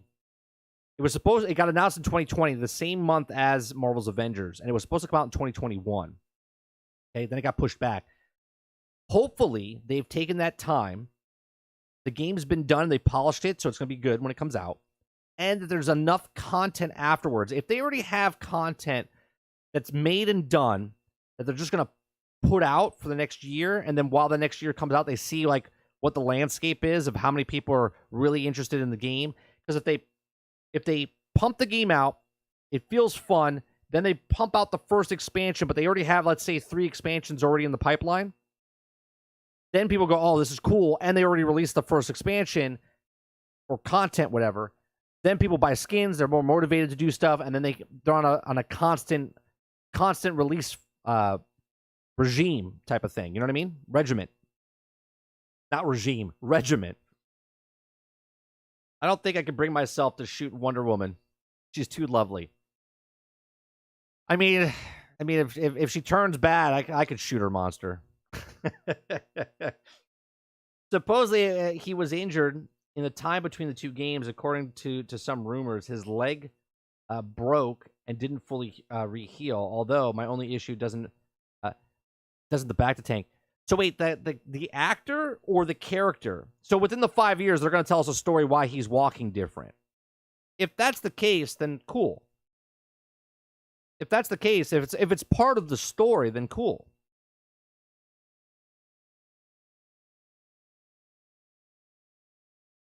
I don't think her character model looks good. I also don't think Harley Quinn looks good.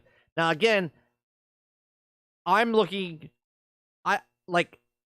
looks fine, but I don't think she looks gorgeous. I don't think they've captured in my eyes what Wonder Woman is, right? But she's not like a dog or anything. Like she looks good. That's not what I picture Wonder Woman as. From seeing all the comic books and all the shows and all the movies and all the animated stuff, I don't see her looking like that. But I also don't like the Harley Quinn model either.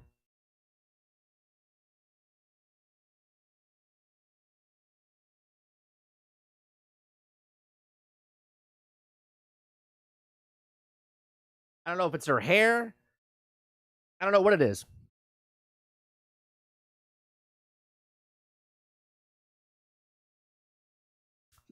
Kind of sounds like Scott Porter. Well, you could look it up, is it?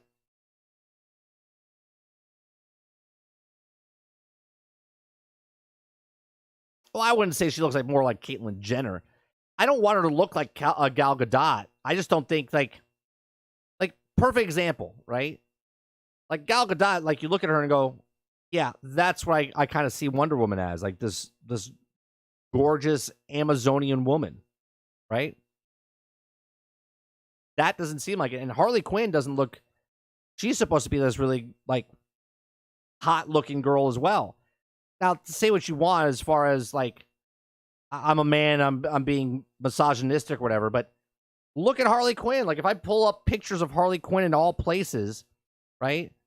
She looks scorching hot. That's what she is. The crazy psycho. She should look like young Linda Carter. I actually like Linda Carter was great back in the day, but Gal Gadot's more realistic now.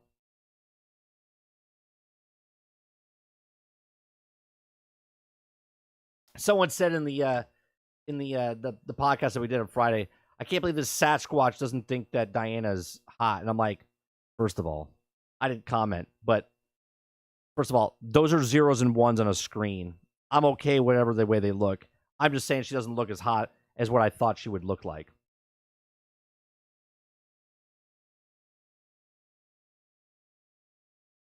Didn't know she was a singer. Damn good one. It doesn't say on the internet. The only cast confirmed, but Suicide Squad was Amanda Waller, Batman, and Penguin. Interesting. Yeah, because they don't give the names out for the actors yet of them. They only give out the names of the actors of the protagonists of the 4 characters that you're using. So, question for you guys, right? Where do you see this game? How often do you see them putting a new character or a new hero in? How often do you see them putting content in, right? And if they put in a new hero, right, new Suicide Squad member, anti-hero, like, are you going to be leveling that character up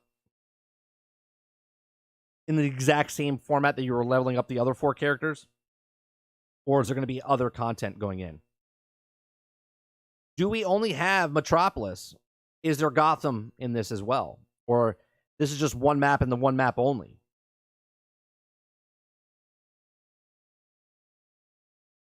They have to pick a random emo punk girl the street to play Harley. I'm gonna with First Way, you phrase it where I see it in the year. I see it as dead. So 1 year from now, right? Which would be out almost a complete year. It would be out 9 months. You think the game will be dead by this point, Travis? I can see them putting content out every 2 months. 2 months meaning new story content or new hero, or both.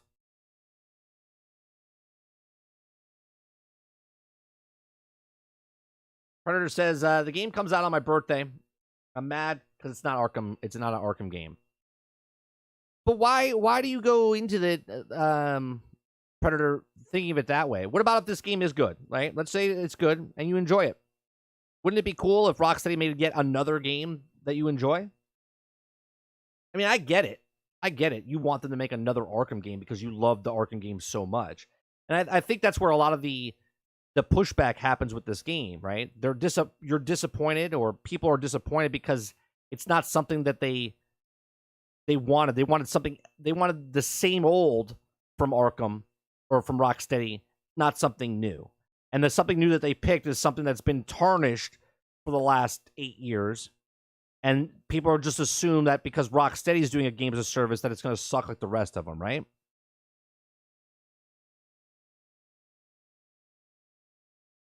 It'll go 2 years, but yes, I don't see it lasting any longer than Avengers. Well, Avengers lasted 2 years. I mean, if you talk to someone that was playing Avengers wasn't dead, right? And I get it. A dead game is less than 1,000 people, and usually only clarifies for an MMO, right? So a dead game, but this game would die faster because at least Marvel's Avengers you can still play offline. This game you cannot. For starters, with Avengers, we didn't know what to be afraid of with the game, with the writing on the wall.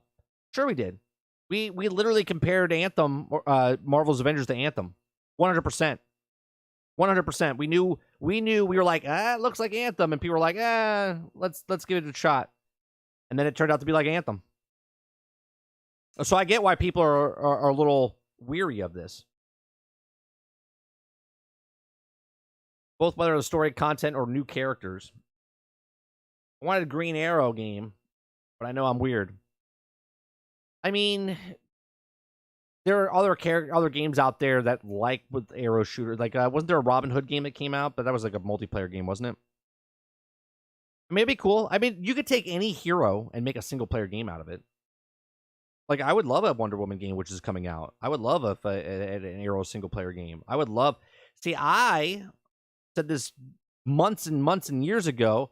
Krebsy said the same thing. Like, they should make where, just like the MCU did with the movies, they should come with video games, right? So Marvel right now has Spider-Man and Wolverine coming out, right? And let's say they come out with Captain America and Black Panther. Wouldn't it be cool if then you made an Avengers game of the same characters? Now, I understand they don't have to be the Rocksteady and, Insomniac's characters, whatever. What I'm saying is they could be the same voice actors, like James Gunn said, that the voice actors be across platform. Like, you could be animated differently, but it would be that voice, so your brain would lock in and go, oh, this is the same Flash, this is the same Batman, this is the same Spider-Man, this is the same Wolverine. Have like a gaming verse of the characters. Be cool. 3 to 5 months, 1 month of DLC character, and at 5 months they add a new content for DLC, a new map, and etc.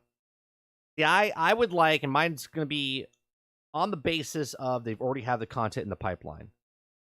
Once a quarter, they drop a new map, new region, or whatever it is, with a new character and a new boss or bosses that they put in that area. So once a quarter, which I would like to see. I don't think that's going to happen. Made single-player games that made Avengers and they failed horribly. Now Rocksteady, a single-player dev team, making a multiplayer game. I have zero hope. But you have zero hope because of what happened in the past, not including Rocksteady. You see what I'm saying? I get it, though, Predator. I get it. I mean, you have the right to feel how you want. I'm just saying that you're judging one company because of another. And let's be honest, Rocksteady's single-player games were better than Crystal Dynamics' single-player games. Even the Tomb Raider that they came out with. And I like the Tomb Raider series that they did. I want my freaking Punisher game. Use your Infinity Stone and make it real. That would be pretty cool. It would be great if they made a Punisher game. Like, brutal, too. Like, make it brutal. Just download a mod for Grand Theft Auto, Travis. You'll be fine. I feel like Captain Cold would be a good addition to this game. He can use his cold gun, use both weapons, and traversals such as ice sliding in midair. Right. That'd be cool. Oh, Punisher. That's like Tomb Raider. Yeah, see? There's a lot of stuff. I'm, as of right now, look, I could be on the same side as you guys where I'm very not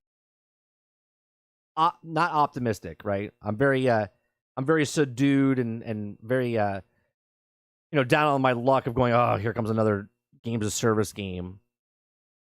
But I'm going to go into it just like I did Marvel's Avengers, just like I went into Gotham Knights. I don't regret any of those purchases because I enjoyed the single-player campaign in Marvel's Avengers. I enjoyed the single-player campaign in Gotham Knights, and I think I'll enjoy the single-player campaign in Suicide Squad. I'm not going in trying to be like, this is the next Destiny, right? I'm not going in like I did with Anthem, going, oh, this is the next Destiny. Right? I'm not going in this time with that mentality. I'm going in this time single player campaign, and for anybody that's going for the single player campaign, I would wait. I wouldn't be like me paying for it and then playing it day one. I would wait to play it, especially if you have no interest in the live service aspect of it. I'll be the first person to cheer if it does well, but I don't see that how it can. Okay, so can I ask a serious question? Sure, doesn't mean I have to answer it.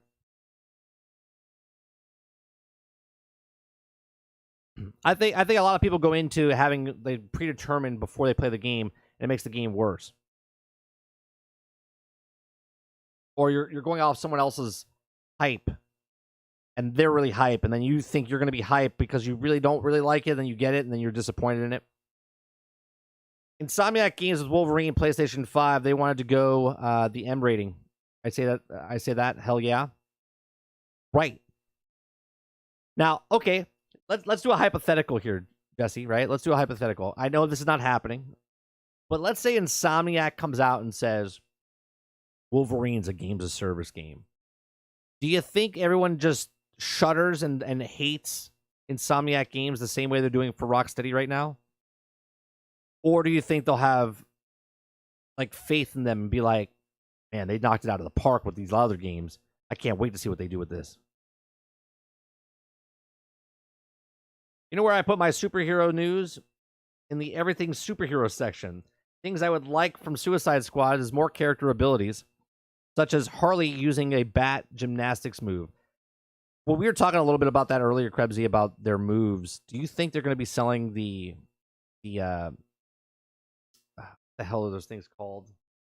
The finishers. The finishers. I think that's the way it looks like. I think the finisher moves with the melee abilities is exactly that. I think the only reason they put the melee weapons in there is to do the finisher moves, and you can change the finisher moves based on the cosmetics you buy. Like it would have something like that. Would you want to have Insomniac do the Punisher, or would it be someone else? I mean, it would be awesome if Insomniac did it, but at the same time, if Insomniac's the only company making great single player Marvel games, it will be like I'll be like 95 years old by the time that comes out. You know what I mean? They make one game every like 4 years, 5 years. They need to make the studio bigger, or they need other studios to make those type of games.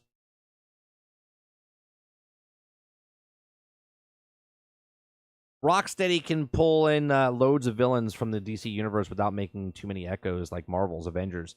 In my opinion, Rocksteady has better characters to choose from compared to Crystal Dynamics. Well, that's true, Slayer.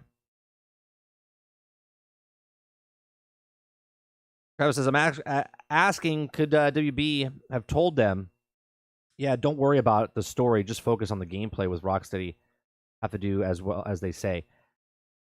I truly think they made a better story, and then they made it into this what the game is. Story is king. Story is king. Gameplay and story is king. Graphics are not so much. Anybody, thank you very much for that. Appreciate it. I know people disagree with me, but story keeps you engaged, and gameplay keeps you engaged. The graphics are pretty. They sell you the thing, but the most important thing to me is story and gameplay. And from what I saw, the gameplay looks good. And the story, I think, is going to be great. That'll be bad for the game. In talking actual abilities, like hit B or O or 0, right? Throw tracking boomerang enemies attaching to finish. Right. Well, in the beginning of this, I was talking about I hope the melee is actual. But for what they showed Harley Quinn's melee attack, they showed Boomerang's melee attack, and they showed King Shark's melee attack, and they all look like finishers. They all look like finisher moves.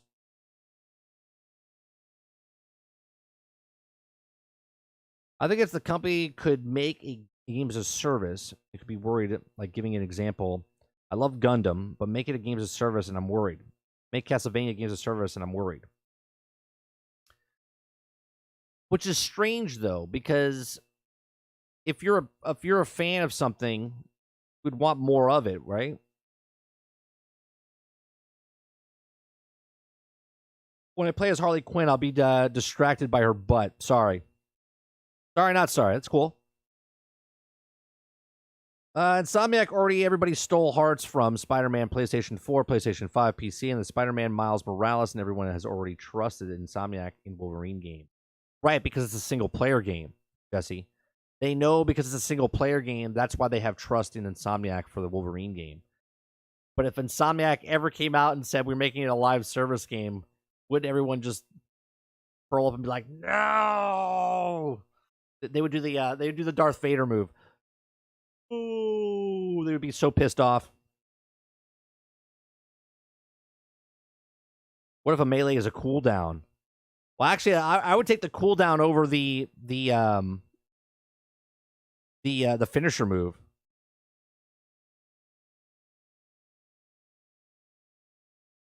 Like as a takedown. Because the takedown, as long as you got the enemy down to a certain level, you could just do the takedown. But if it was a cooldown, that would suck. That would suck. But I would take that over the finisher move. Like if it only could do the finisher move, but if it was a takedown and it was a cooldown, as long as the stats would make my cooldown lower and lower, so I would get it more. All right, it's 12:15 or 12:10. I've got to get going. I appreciate everyone coming out and hanging out with us. Let me know what you think in the comment section down below. Make sure you hit the share, like, and subscribe button. We have these conversations about this. Suicide Squads, I'm excited for it. I am. I'm a little off-put about the free content, because the free content to me is the big no-no. Everything else is fine, because I know who I am as a gamer, and I won't purchase the cosmetics. So that does nothing for me. I know I won't purchase the battle pass. That does nothing for me. It's the content that comes out on how frequent of a basis that it's going to not or do or not come out on.